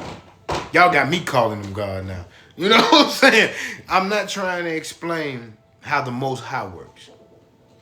But I am trying to put some type of spotlight on how you are the Most High in the flesh, but you are limited because of this flesh. So that's the first force that you were joined with, and being joined with that force and understanding all the authority that was distributed throughout the universe, that it never fails. You got a power and an energy that has joined with you, and it's inside of you, that never fails. So you got to understand that it's going to do the same thing outside of you and for you and on your behalf. Say this system, it said this system puts the truth in your face everywhere you turn, but you have to be aware to know. That part. Say they will not give it to you plain and simple. You have to reach deep into your spirit. Exactly. You have to really reach deep in there. You have to reach deep in there. See, that's what I'm saying. It's like this. Say, I gotta go. Man, thank you for tuning in. I really appreciate it. Thank you so much. Thank you so much. And see, the reason why what's happening, what's good, what's going on. See, this is why we gotta talk about this. And this is the midweek theme, which is joining forces. So now, before you can join forces on a physical sense, you got to understand how the forces was initially joined with you at the beginning of your conception. And then two, when you say you got angels working on your behalf, you got angels protecting you, you got these deities doing things on your behalf. You got these. See, you got to understand the reason why these deities and these angels and whatnot doing things at your discretion and for you and on your behalf is because it has certain directives that it was given from the Most High initially, and you've been given authority. You've been given authority. But see, the thing about that is this is why I say to act as a mere human, you're a slave. You're a slave. And to act as a God, you are a master. Because to act as a God, you know that you have this authority to invoke and petition and put your intentions into the universe, into the Most High, into the Spirit, and whatever it is, and you know it'll be made manifest. But when you're operating as a mere human, you beg, you plead, you feel hopeless, you feel in despair, you feel like you have no power. That's why I say, why would you want to just be a mere human, knowing that operating as a god and a goddess, you have this certain authority that was granted to you. That's your birthright, given to you since your inception into the universe. Not since your inception, since you was born. I'm talking about since your inception into the universe.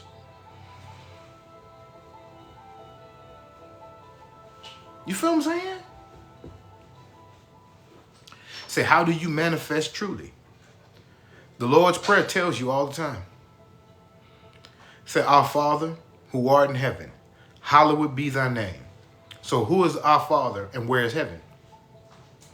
The God within, who art in heaven.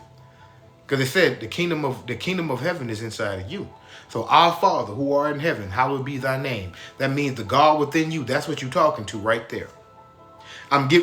Man, y'all really got to catch this. That's why it's called the Lord's Prayer. And it's really not a prayer. It's you harnessing and invoking that. Said, Our Father who art in heaven, hallowed be thy name. Thy kingdom come, thy will be done. Thy kingdom come. That means whatever inside of you, thy will be done. On earth as it is in heaven. That first part of the Lord's Prayer just told you how to manifest.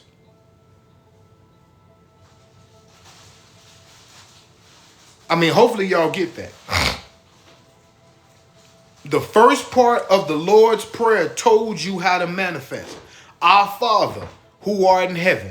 That's the God within. Hallowed be thy name. That means that you're understanding the sacredness of the God within you, and you are giving it reverence and honor because you are respecting its power within you.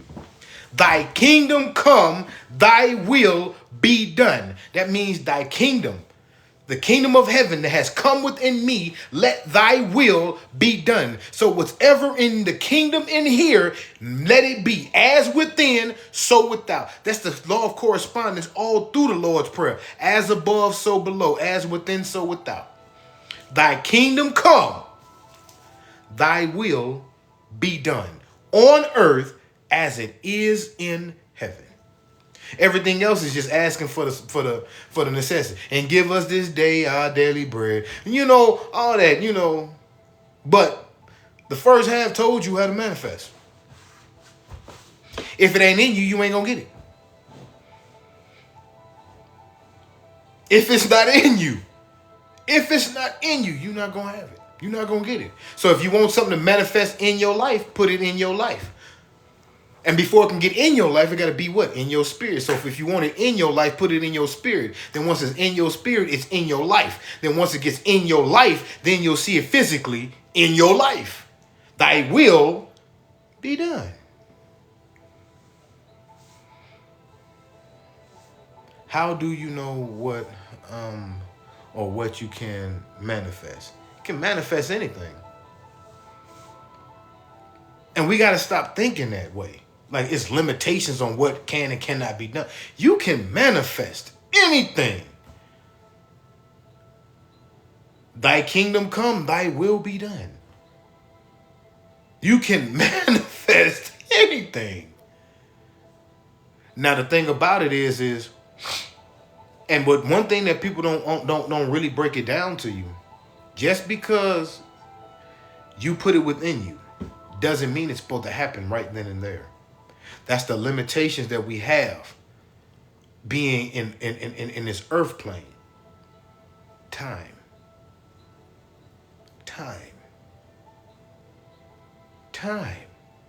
Time is the only thing that separates us from the all. Now, the reason I'm saying time is because, be real with you, time is your guard. Time, like but you don't recognize that being in this flesh, you're in prison. And time is the warden. Y'all, I hope y'all caught that. Being a spirit in this flesh, you are in prison, and time is the warden. You don't get out of prison until time is up. So that's why you have certain limitations to time.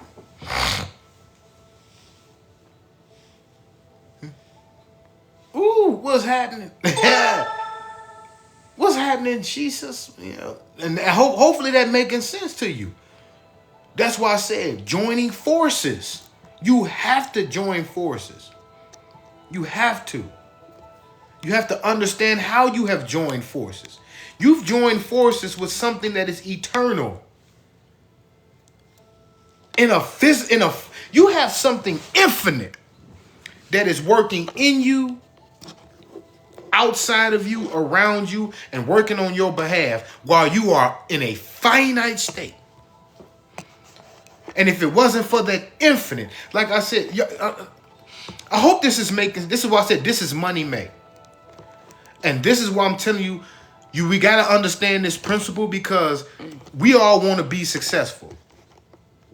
And I'm trying to tell you that the most high success rate is 100%. Ain't failed one time.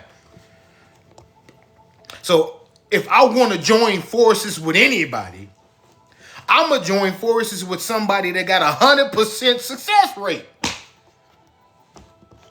I'm going to join forces with something that has 100% success rate. So now, if I understood that people say, well, I've been chosen. Shit, everybody's chosen. Everybody's chosen.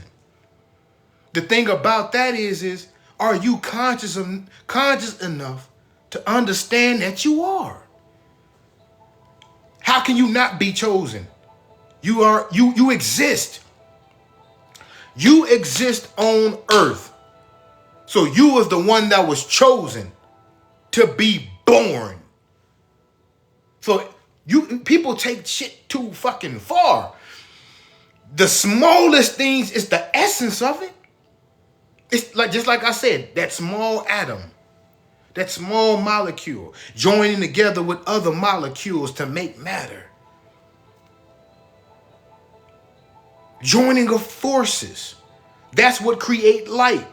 A lot of these molecules join together on a specific purpose, and they begin to vibrate at a high frequency, and it keeps going until it creates a certain friction that creates heat, and that heat emits light.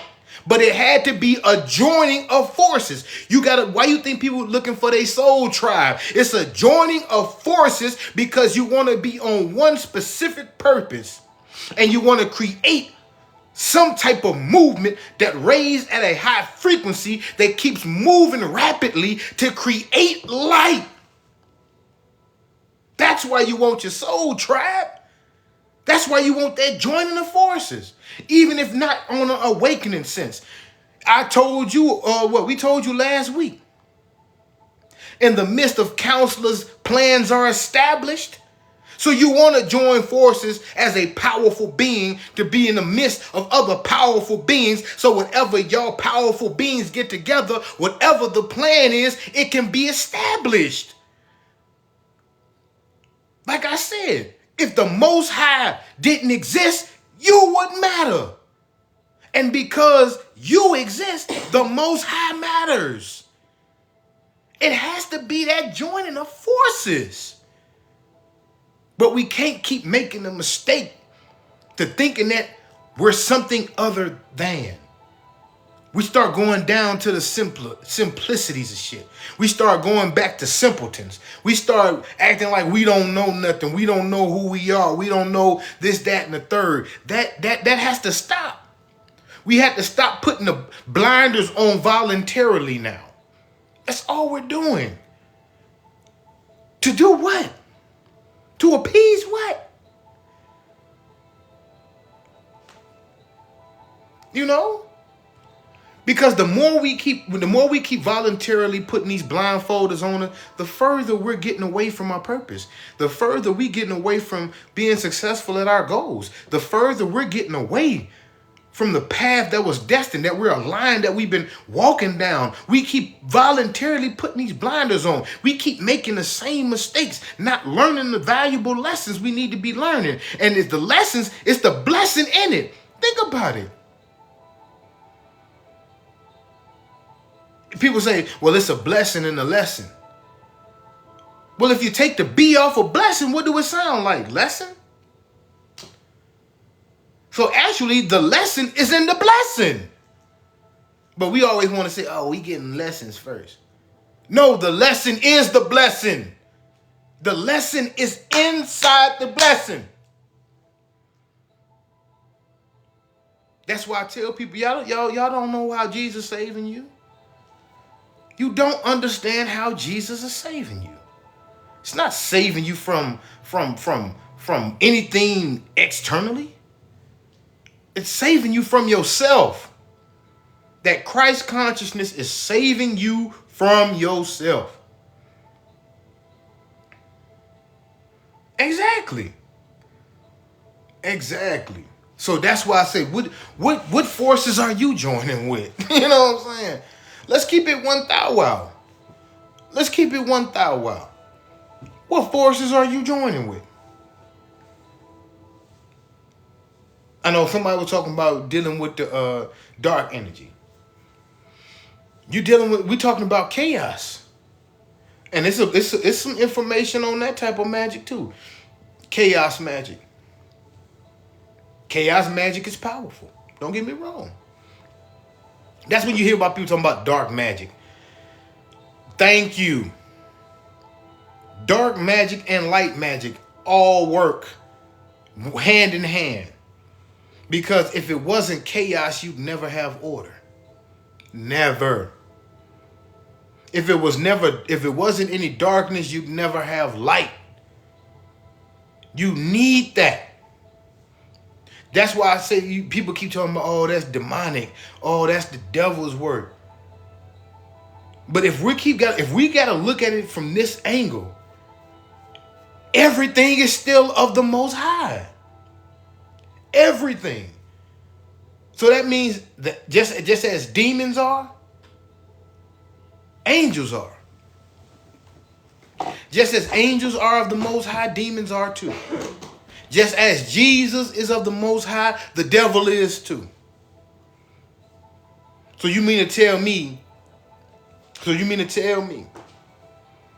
that you have the Most High inside of you and you are afraid of what the Most High created?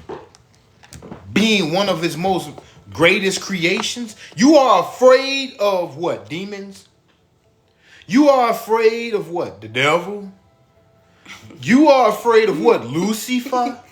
You know what I'm saying? You're afraid of all this. And the Most High that created all this is inside of you. And you are afraid. That's why I say that thou shalt not fear. Man, what is we... Why do we... That's why you shouldn't fear. That's why you shouldn't fear nothing. You shouldn't be afraid of nothing. And you begin to understand why all this is working together for thine good, man. Because you got an infinite source inside of you with a 100% success rate. I don't know how much more I can emphasize that. You got the Most High inside of you that has a 100% success rate. And you think I'm going to be afraid of something? You think I'm going to be afraid of something? That our time is coming and you need to be in your godliness to be ready. That's why I've been really emphasizing this. We need to get off this human shit, man. We really do need to get off this human shit. And what I mean by this human shit is we got to understand, yes, we are spiritual beings having a human experience. But we have not given the reverence to being spiritual beings. And the spiritual being having a human experience is called God. So yes, you're having a human experience, but you're still a spiritual being that has taken on this human form to manifest a greater purpose, to be the physical form of the divine. That's it. You got control over all this. But the more you keep thinking you're mere human, the more, you know, you want to be mere human. You know what I'm saying? I'm for real, man. That's what I'm trying to get people to get off this human shit, man. You know? That's why you being overruled. That's why you begin to find yourself, you feel powerless. You feel like you ain't got no control. You feel like I'm always at odds. I'm always, you know, this, that, and the third, man. Do you understand? You feel that way. Falsely. When you start coming out feeling like, man, I know I can. I know I am. I know I will. I know this. I ain't got to have faith. Fuck some faith. I know. You know, for real, we gotta get that real with it. I ain't got to have a hope for something I don't see or know. I know this. I know this gonna happen. I know. You know why you know? Because I am the authority of it. So even if it doesn't come when you feel it should, I know it's still gonna come. Because I have authorized it. Because I was given that authority by the ultimate author. The author of all existence gave me that authority to will it. So I know it's going to happen. All I have to do is just adhere. Adhere. Because even Even in the Bible, man, I go back to it because this also explains be still and know. He said, hearken unto this, O Job, stand still and consider the wondrous works of God. That's why I'm telling you, if you actually sat back and you thought about shit, think about it. The wondrous works of the Most High. And if you sat back and realized, like, hold on. Oh, wait. Okay, cool. Okay. I got you. If you know how the Most High works, you wouldn't worry about shit. You just sit back and you'll understand, like, okay, cool. Then you'll begin to see on how it's working in your life and on your behalf. That's the only time you need to be still is when you need to know some shit. Y'all don't hear me? See, sometimes you got hands-on experience. Yeah. But do you really know if you don't understand that shit? See, you may know how to do something. You may feel you know something. But that knowing is not solidified until you understand it. You see, that gives new meaning to be still and know. That's what I'm saying. See, people just want to, I told you, people read the Bible, but they don't read the Bible. That's why I'm trying to give it to you this way. So you can understand why this is being said this way. Because actually the Bible, they consider the Bible religious, but if you actually dissect it, it's full of spirituality. Full of it. The Quran, full of spirituality. The Torah, full of spirituality. It's just put in religious form. That's why it's encrypted. It even said the book is a double-edged sword. What do you think when John was on the Isle of Patmos writing Revelations? He said he was what? In the Spirit. So before John wrote Revelations, he did what? Had a vision. That's why it's called Revelations. The revealings. John didn't experience that in the physical sense. He was caught up in the Spirit, as you were of meditation, and had a vision and wrote his vision down. So people thinking this is interpreted this way, this interpreted that way. I'm not listening to none of y'all. Because if I want to know, all I got to do is the same thing John did. Meditate and get a vision. Get caught up in the Spirit. Receive a vision. So I ain't got to interpret Revelations. And the way people interpret Revelations, they wrong anyway. Wrong as hell. So that's all you got to do is get in the Spirit. Get in the Spirit. Think about it. Who you think Moses was talking to when he got the 10 Commandments? Who you think Jacob was wrestling before he got his name changed to Israel? His own spirit. Fighting himself. You know, man, no problem. Now think about it. It said Jacob was fighting an angel. What I just told you an angel was. An angle of energy. So now if we're looking at Jacob fighting energy, what was that energy he's fighting? And that'll show you that was a personal battle that Jacob had to face before he came through his own transformation, which changed his name to what? Israel. So it was a certain spirit that Jacob had to fight to be transformed. And people don't get the symbolism of that. It's a certain energy that we fight all the time that still ultimately is going to lead us to our transformation. Now you see why I said joining the forces? Even though that angel was wrestling them, do you think that was meant to hurt Jacob? Nope. Because it was through that transformation that Jacob was elevated. So now you understanding the symbolism. See, like I said, I'm not here to preach to y'all about Bible truths. I'm trying to help y'all understand some esoteric stuff. That's the unseen. It was teaching him.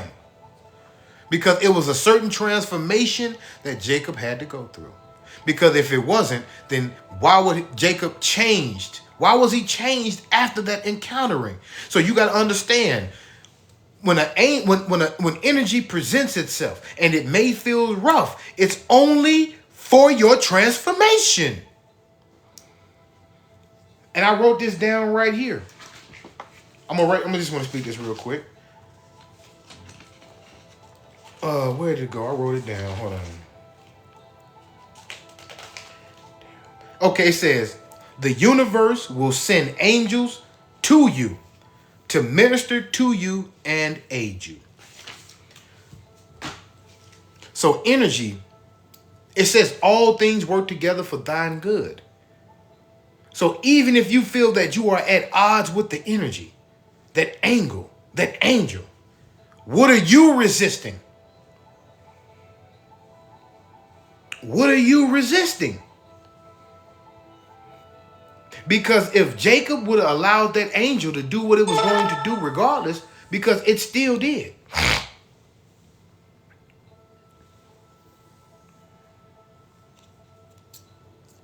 You feel what I'm saying?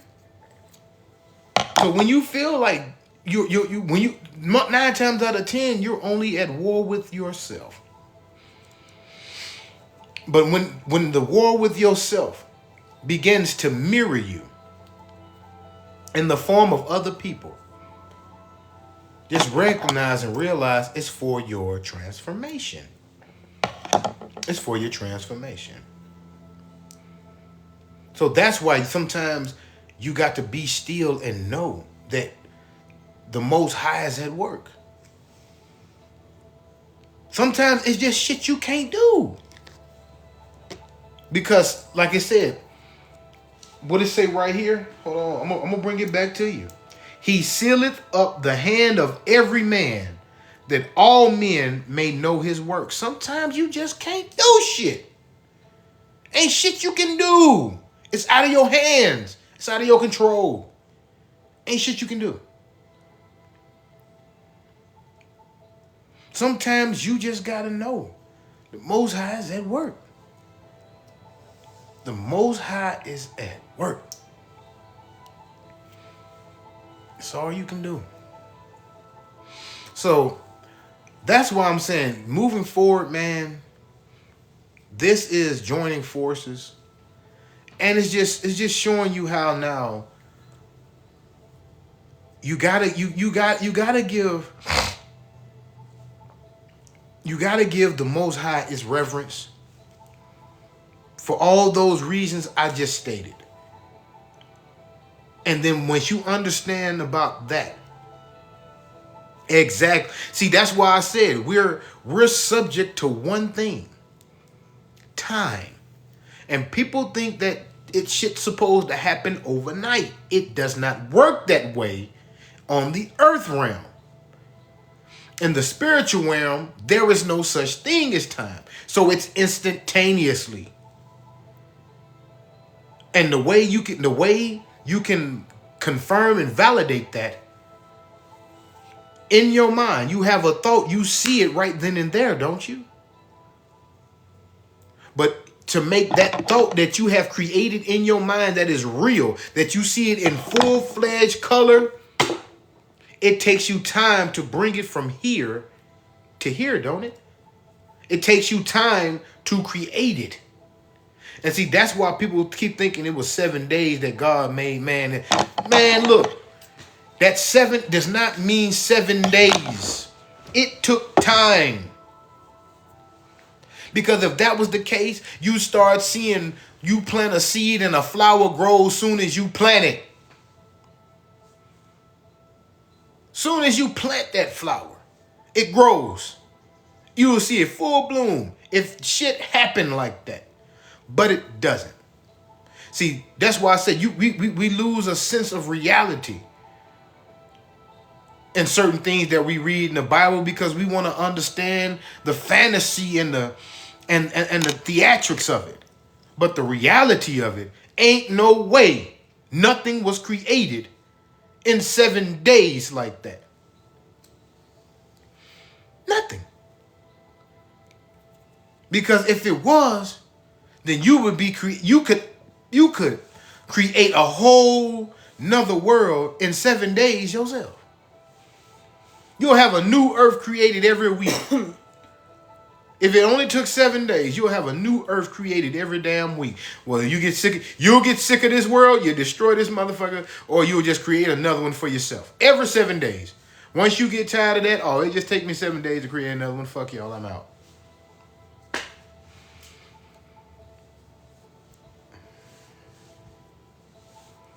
You know what I'm saying? So we gotta understand.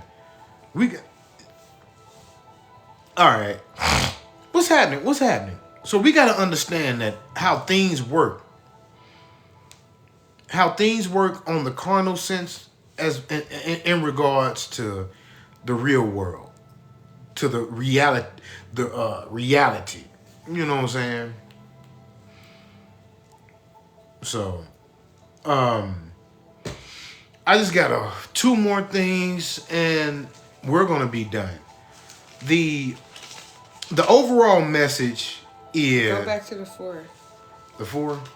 Mm-hmm, the 4. The forces? Yeah. The 4. Okay, cool. Say time, mind, body, and soul. Yeah, those are all the things that are limited in this earth realm. Your body, your mind, it's like those parts. That's why you got to be in 5D. That's why you got to be in 6D. It's dimensions of thinking. You know? That's why sacred geometry is so important. Because if you can understand how to physically see dimensions on paper, it'll train your mind to understand different dimensions, and it'll have some depth and substance to it. The more dimensions you can think, the more dimensions that your mind can perceive, the more depth you have, which gives you a lot more space for understanding.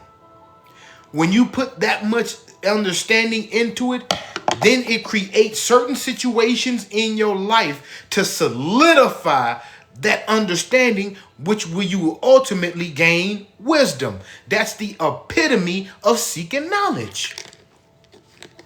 You don't seek knowledge just because you want to know some shit. You seek knowledge because the ultimate reward is wisdom. And I always tell you, wisdom rewards you with wealth. So if you want to be successful, it says, the beginning of knowledge is the reverence of the Most High.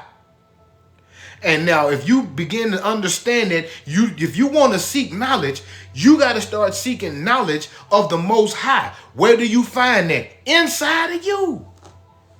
Start recognizing how you got here, why you're here, who you are, not what you were told, what you were thought. 86, all that shit.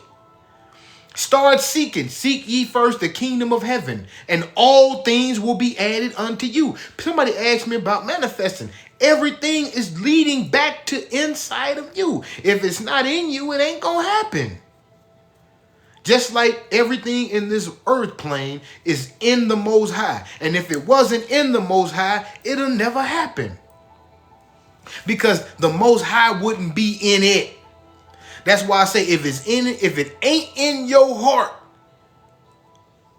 then it ain't gonna happen. Because your heart won't be in it. Like, I don't just be making this shit up. Like, it be really some true meaning on why I'm saying all this. If you want something to happen, it gotta be in your heart. Because if it's not in your heart's not in it. You're not gonna want it. You don't really want it. You're not willing it in. You're not manifesting it. You're not going for it. You don't want it. So you acting like you don't want it. But if it's in your heart, You're going to put your heart in it. Same way the Most High and mankind. I am God. You have the right to say that. You have the right to say that.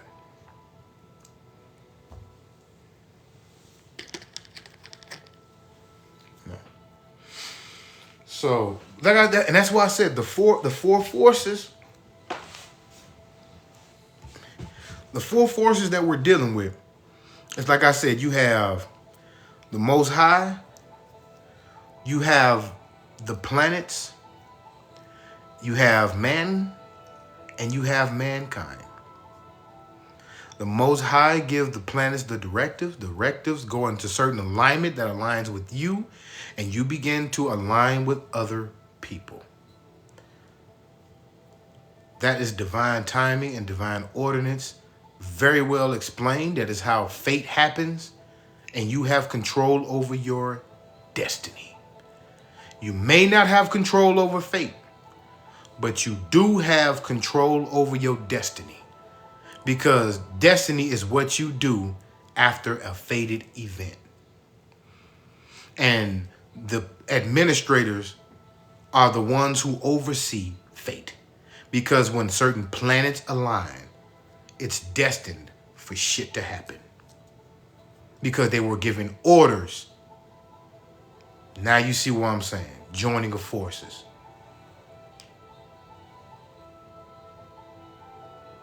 Exactly.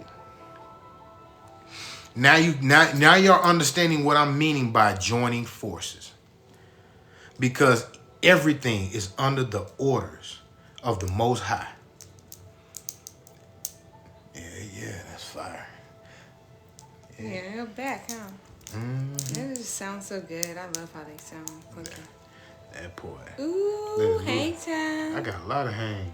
Ooh. Mm-hmm. You just need a few more on the other side. Okay, that's cool. Appreciate it. But I hope that made sense. I hope that made sense.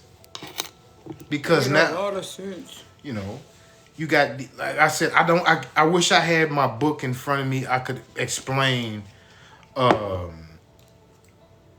lot of these angles and the angels that was given to those angles. I would have, like Uriel, Gabriel, Michael, all these angels.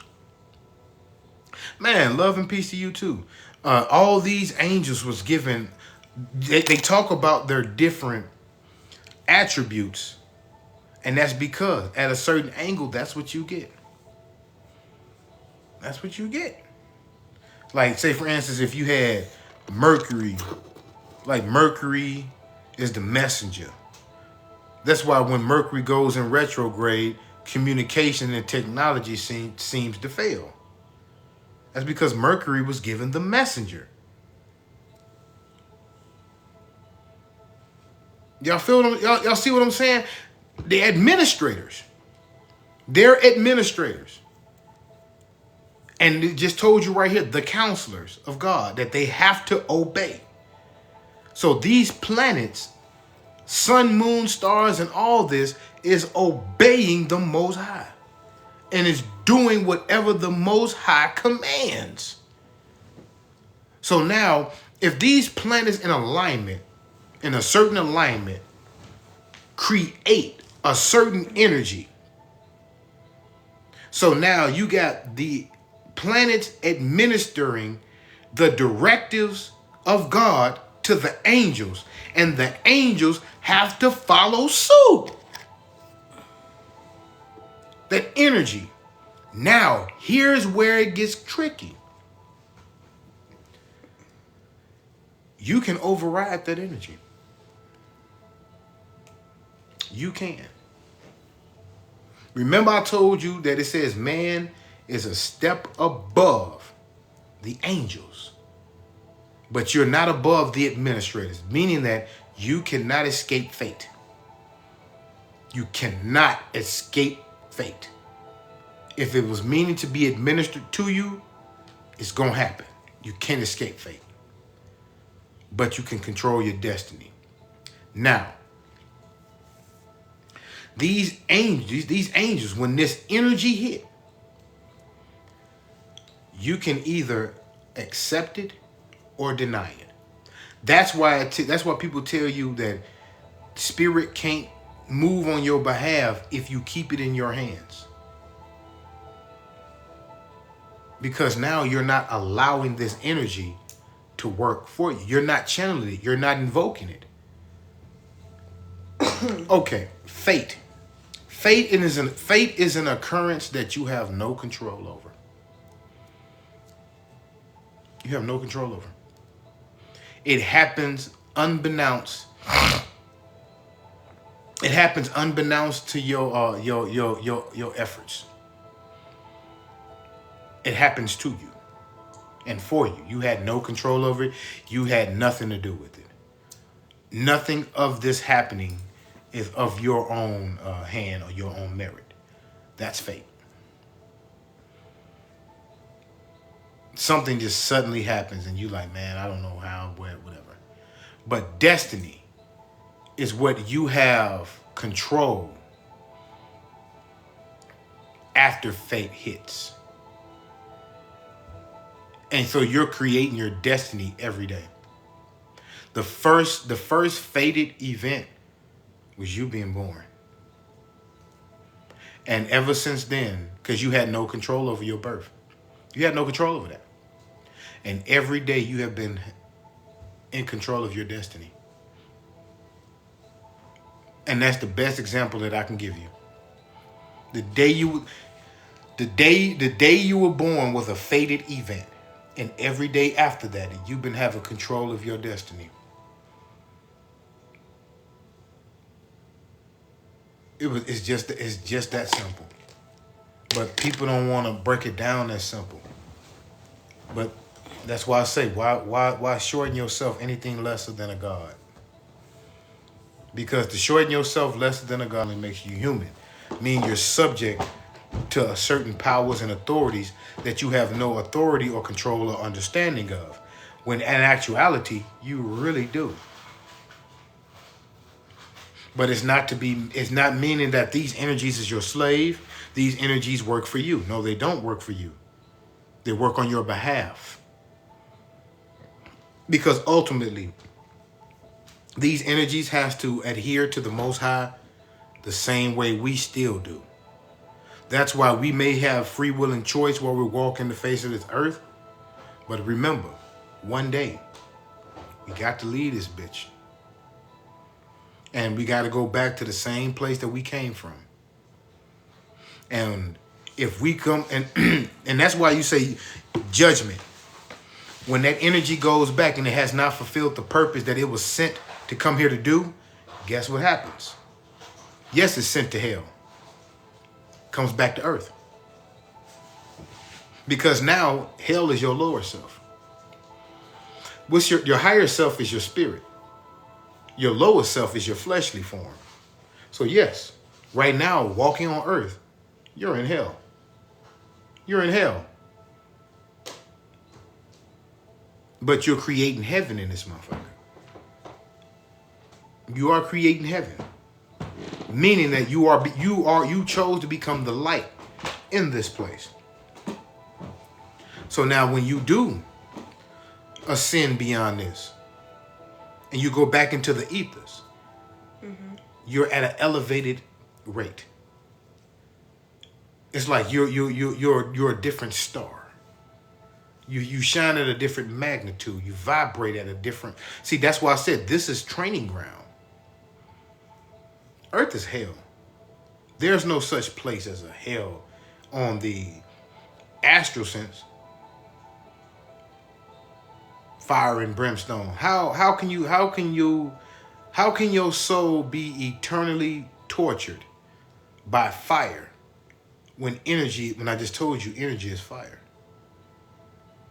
So fire doesn't consume itself. It only increases.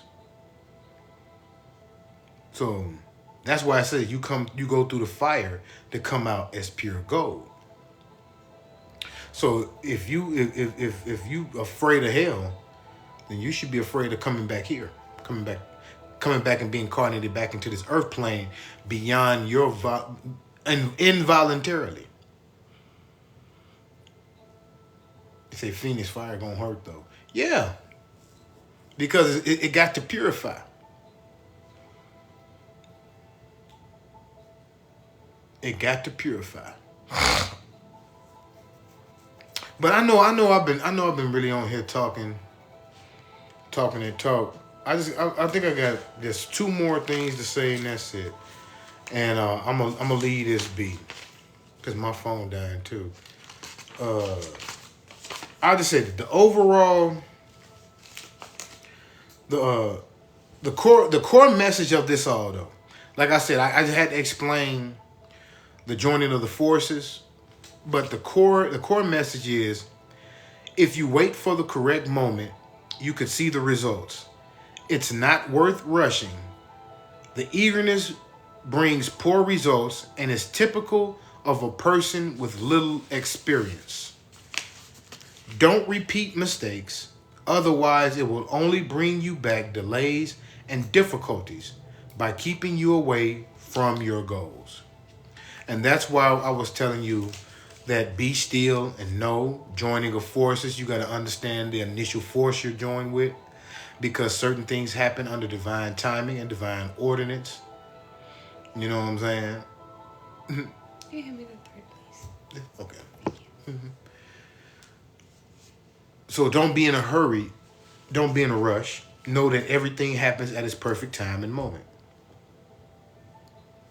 So when the next time you'll do a readings? I'll be doing readings later on tonight. Just got to get a few hours to let my phone charge and me recharge, and I'll be doing readings tonight. So yes, if anybody want to get any personal information, personal reading, I will definitely be doing readings tonight. And one thing too, the second message, the overall message, is perseverance, will, and analysis of goals. Let your spirit and mind prevail over matter. Y'all hear what that's why I was talking to you the way I was telling you. I said, if the Most High did not exist, you would not matter. So we got to let mind and spirit prevail over matter. Have a strong belief in a higher power, which is the only way to success. So, it will be probably about 9:30 Eastern Standard Time. So right now it's 7:15 where I'm at. So in another 2 hours, another 2 hours and 15 minutes. So y'all can hop on and get you some mini reading. We can get you a personal reading in. If you want to, you can donate now and I can get the list started. Just tune in, you know what I'm saying? We're going to get it in though. So I'll be there. Appreciate it. Thank you so much. Saying through the Most High. Yeah.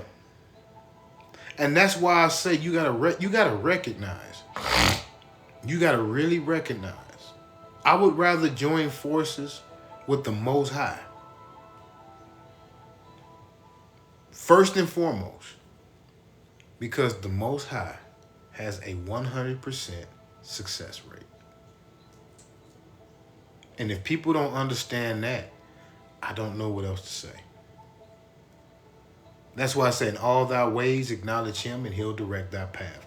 That's why I say seek ye the kingdom of heaven first and all things be added unto thee. That's why I'm saying all this. That's why all that is in the Bible.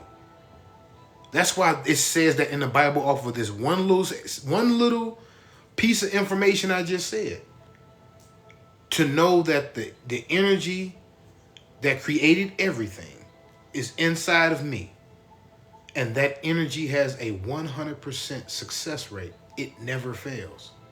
I would rather understand my connection with that first and foremost. First and foremost. Because with that connection, I can't lose. I can't lose. I can't lose. I won't lose. Say, always appreciate you sharing your wisdom and what you've learned. Man, no problem. No problem at all. It's what we do. So, with that being said, man, that's pretty much all for the energy. I think I've been on here, what, 3 hours? Yeah. I don't think it's been that long. Okay. But, I know it's been. Random shows. I got like one more. Oh, okay. Like 2 more shows. Oh, okay, cool. It's all good. But, yes, and it's not even just trying to be extra holier than thou and extra spiritual and extra religious.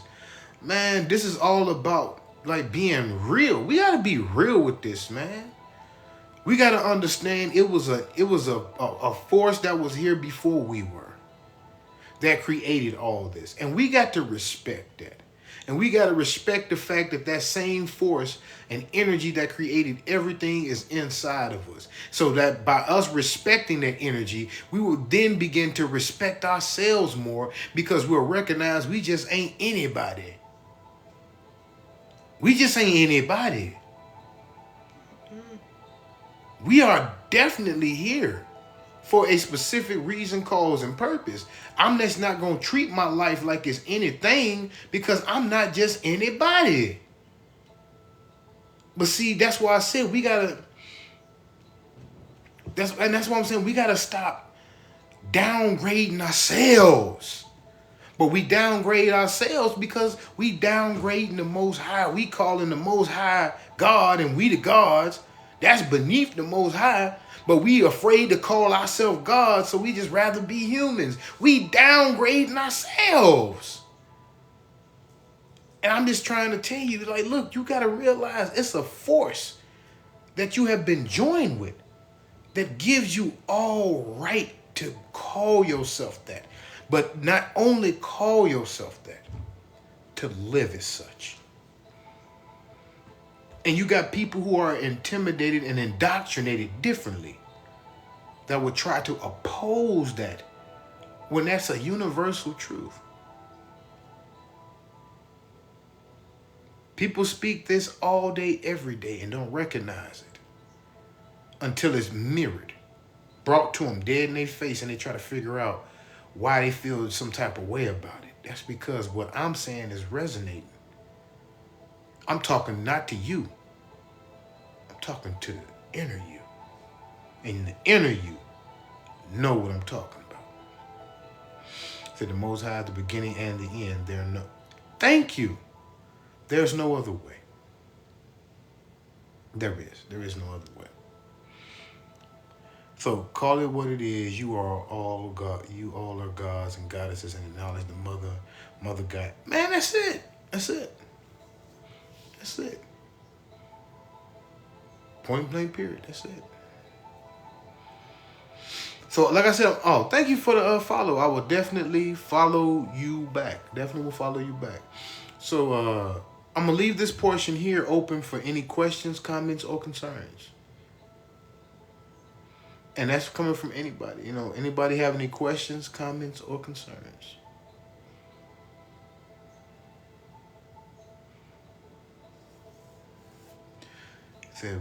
Said we definitely need to get in touch on the phone.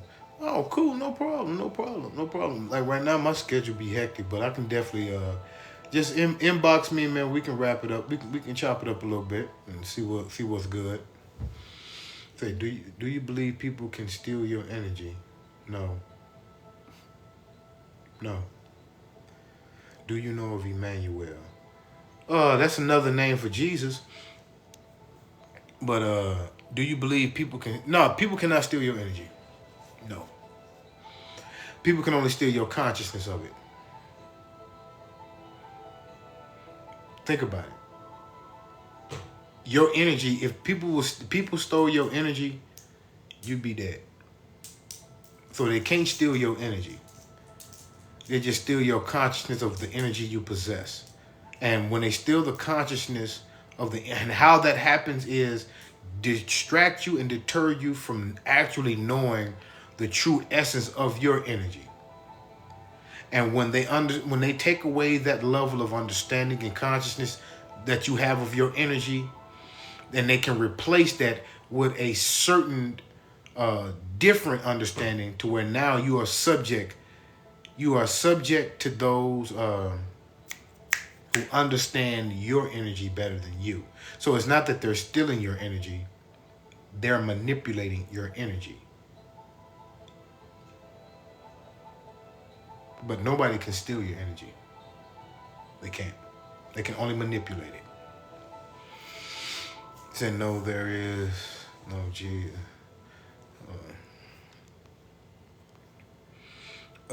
Emmanuel is the one that came and spoke our truth, and he is the star.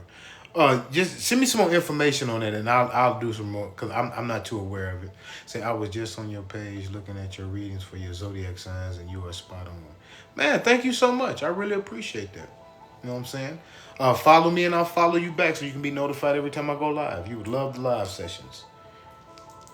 He said, thank you. Man, no problem. He said, Shay, you did amazing on Skip's hair. Hey, she got them goddess fingers, man. Getting it in. Got me right. I gotta show the back. Ooh, crispy. Hold on. Okay. You know what I'm saying? I got that drape, man. We got one more show. Okay. Yeah, definitely. If you follow me, I will follow you back. That peace, honor, and love. Man, peace, bliss, all to you too. Really appreciate it. Say I love you, brother, and I love you, sister, besides you. Man, you already know. That's the goddess right there. Say woo woo. So I just did. I can't wait to start my new job in my career field. Man, congratulations. Definitely congratulations on that.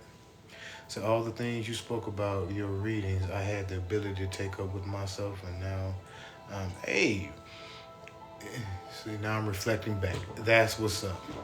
Say, I need my dreads done. Are y'all near Carolina? Nah, Maybe one day, but we in Indiana right now. We are in Indiana. Man, thank you for the follow. Thank you for the follow. Definitely will follow you back. So, like I said, I'm leave this portion open. I just want to say thank you, man. No problem at all. No problem at all. I'm really glad we're able to help. You know what I'm saying? Give some insight. And somebody said this needs to be on YouTube. You know what? I think I might just. I think I might just do that. You found it? All right. Yeah, I think I might just do that. Yeah, I think I might just. And I mean, I'll put it just like this, unadulterated. You know what I'm saying? Unedited, uncut, all that. It'll be this whole live. I'll just put it up there. And I'll post on my page when it's up there and people can check it out. I'll post snippets and links and all that other good stuff. Say, check out some of our videos and I'll do the same for you. No problem. Just send me the links. Just send me the links. Definitely, send me the links. It said there is so much to take in. It would be nice to go back and listen. And that's what the missus be telling me that all the time. You know what I'm saying? It do be a lot. It do be a lot. I don't even know if you caught everything you said. Not really. But hey, you know what I'm saying. But yeah. that definitely. Yeah, on point. Definitely. So yeah, I'll put it on YouTube. I will put it on YouTube. So I mean, back to the money made and what's important to you. Mm-hmm. It's gonna be clear what's important to you. That part. Based off, you know. And that's just talked about. And that's where you're able to manifest at a more efficient rate because it's clear now. And then also like you was talking about manipulated energies, it's like doing certain things at certain times. Mm-hmm. And working with the energy. That part. For certain things or to manifest certain things. Mm-hmm. It's just and I learned that through like working with Orishas and voodoo and Santeria. You don't ask you don't work with a certain energy to do something that is not in its respective energy. You know what I'm saying? Like Papa Legba is open the way. Well, you don't do Papa Legba for the road opener if you looking for war. You know what I'm saying? You gotta let the energy do what it needs to do in its proper respect. You know what I'm saying? So if you understand the energy that's prevalent, you wouldn't have to manipulate it. You would just harness it and let it do what it need to do for whatever specific purpose you needed to get done. That's why when people start they talk using chaos magic, like you wouldn't have chaos magic do so much damage if people understood chaos magic. That if you use chaos magic only to bring order, that because chaos has no structure, it's no specific destination. Chaos normally just gonna do what it wanna do. So if you know this about chaos, give it the opportunity to do what it wants to do, but for a specific reason. As long as chaos get to do what it wants to do, it doesn't mind doing it, whether it know why it's doing it or what it's doing it for. Just as long as chaos is chaos. That's why a high quote, order through chaos. And that's not a hidden secret. That's not nothing. That's how the universe was created. Order through chaos.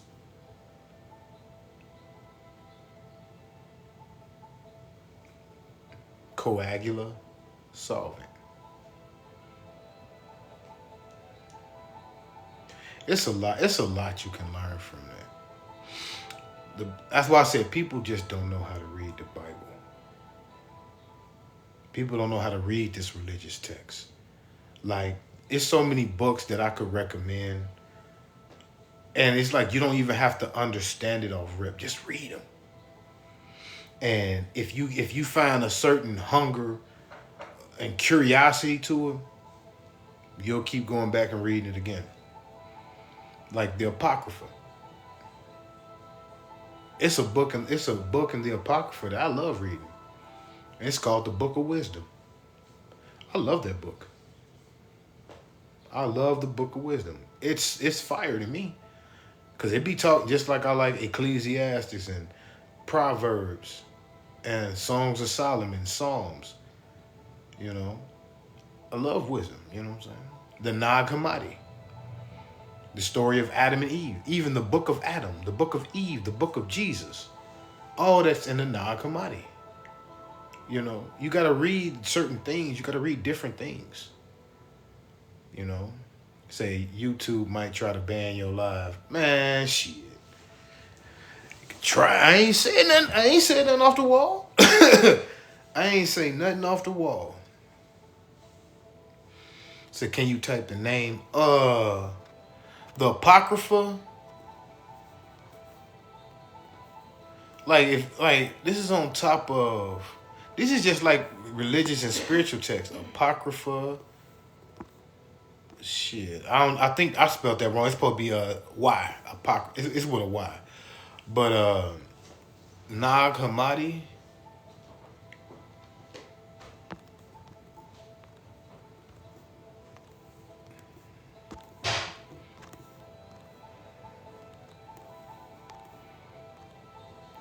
No, Nag Hammadi. Shit.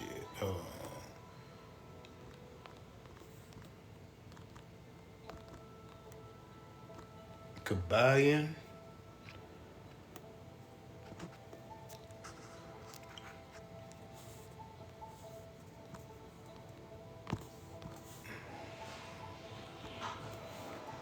And these, I'm not gonna put too many up here, but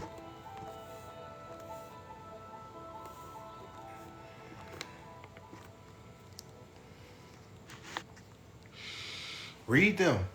Read them. The Apocrypha, Nag Hammadi, Kabbalion, Kabbalah, the thought, the Emerald Tablets, the Corpus Hermeticum, um, the Egyptian Book of the Dead, the Tibetan Book of the Dead, the Necronomicon, um, the Zoroaster, and that's where you started getting the foundations of Gnostic Hebrew of Gnostic it's Gnostic Hebrew Orthodox. Oh, I know I won't pay them no money. Look, there are people on there. It was? Damn. Oh, yeah, the King's page. Because I ain't been on there in a while. But what was it's a whole lot. It's a whole lot. Like I said, the Zoroaster, the Kabbalah, Nag Hammadi, the Apocrypha. This is just to go along with the Bible and the Quran and the Torah. The Corpus Hermeticum, the Emerald Tablet, the Egyptian Book of the Dead, the Tibetan Book of the Dead, the Necronomicon,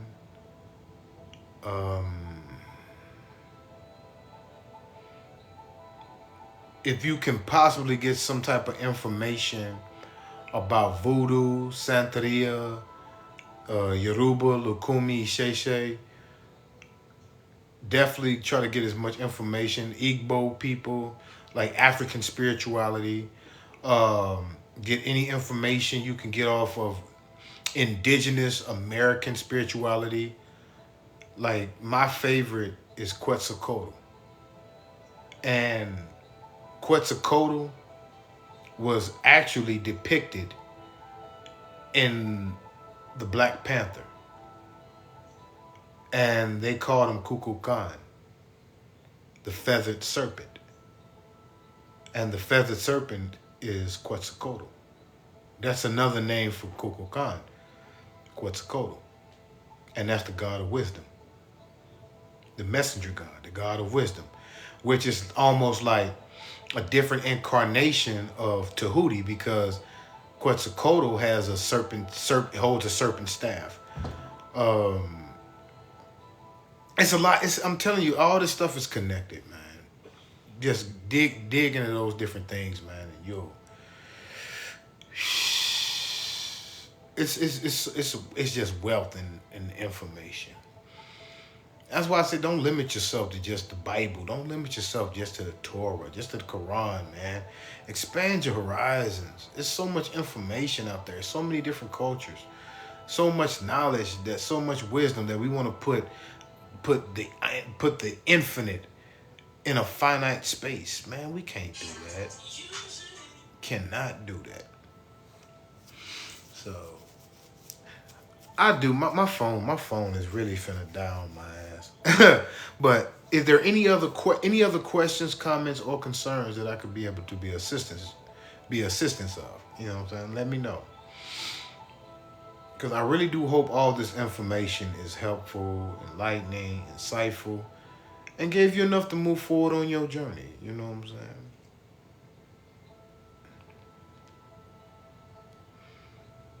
There's the missus right there, man. You do want to follow her for all of your holistic needs, man.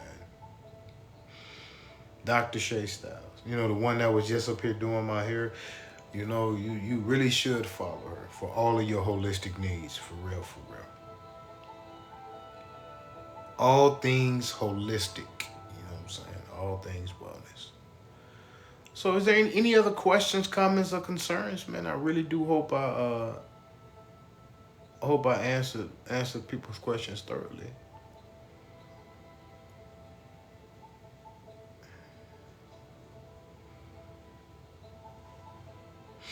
All right, well, cool. If there's not any more questions, comments, or concerns, I really want to tell you all thank you for tuning in. I really do hope this was helpful, insightful, enlightening, and gave you enough information to move forward on your journey.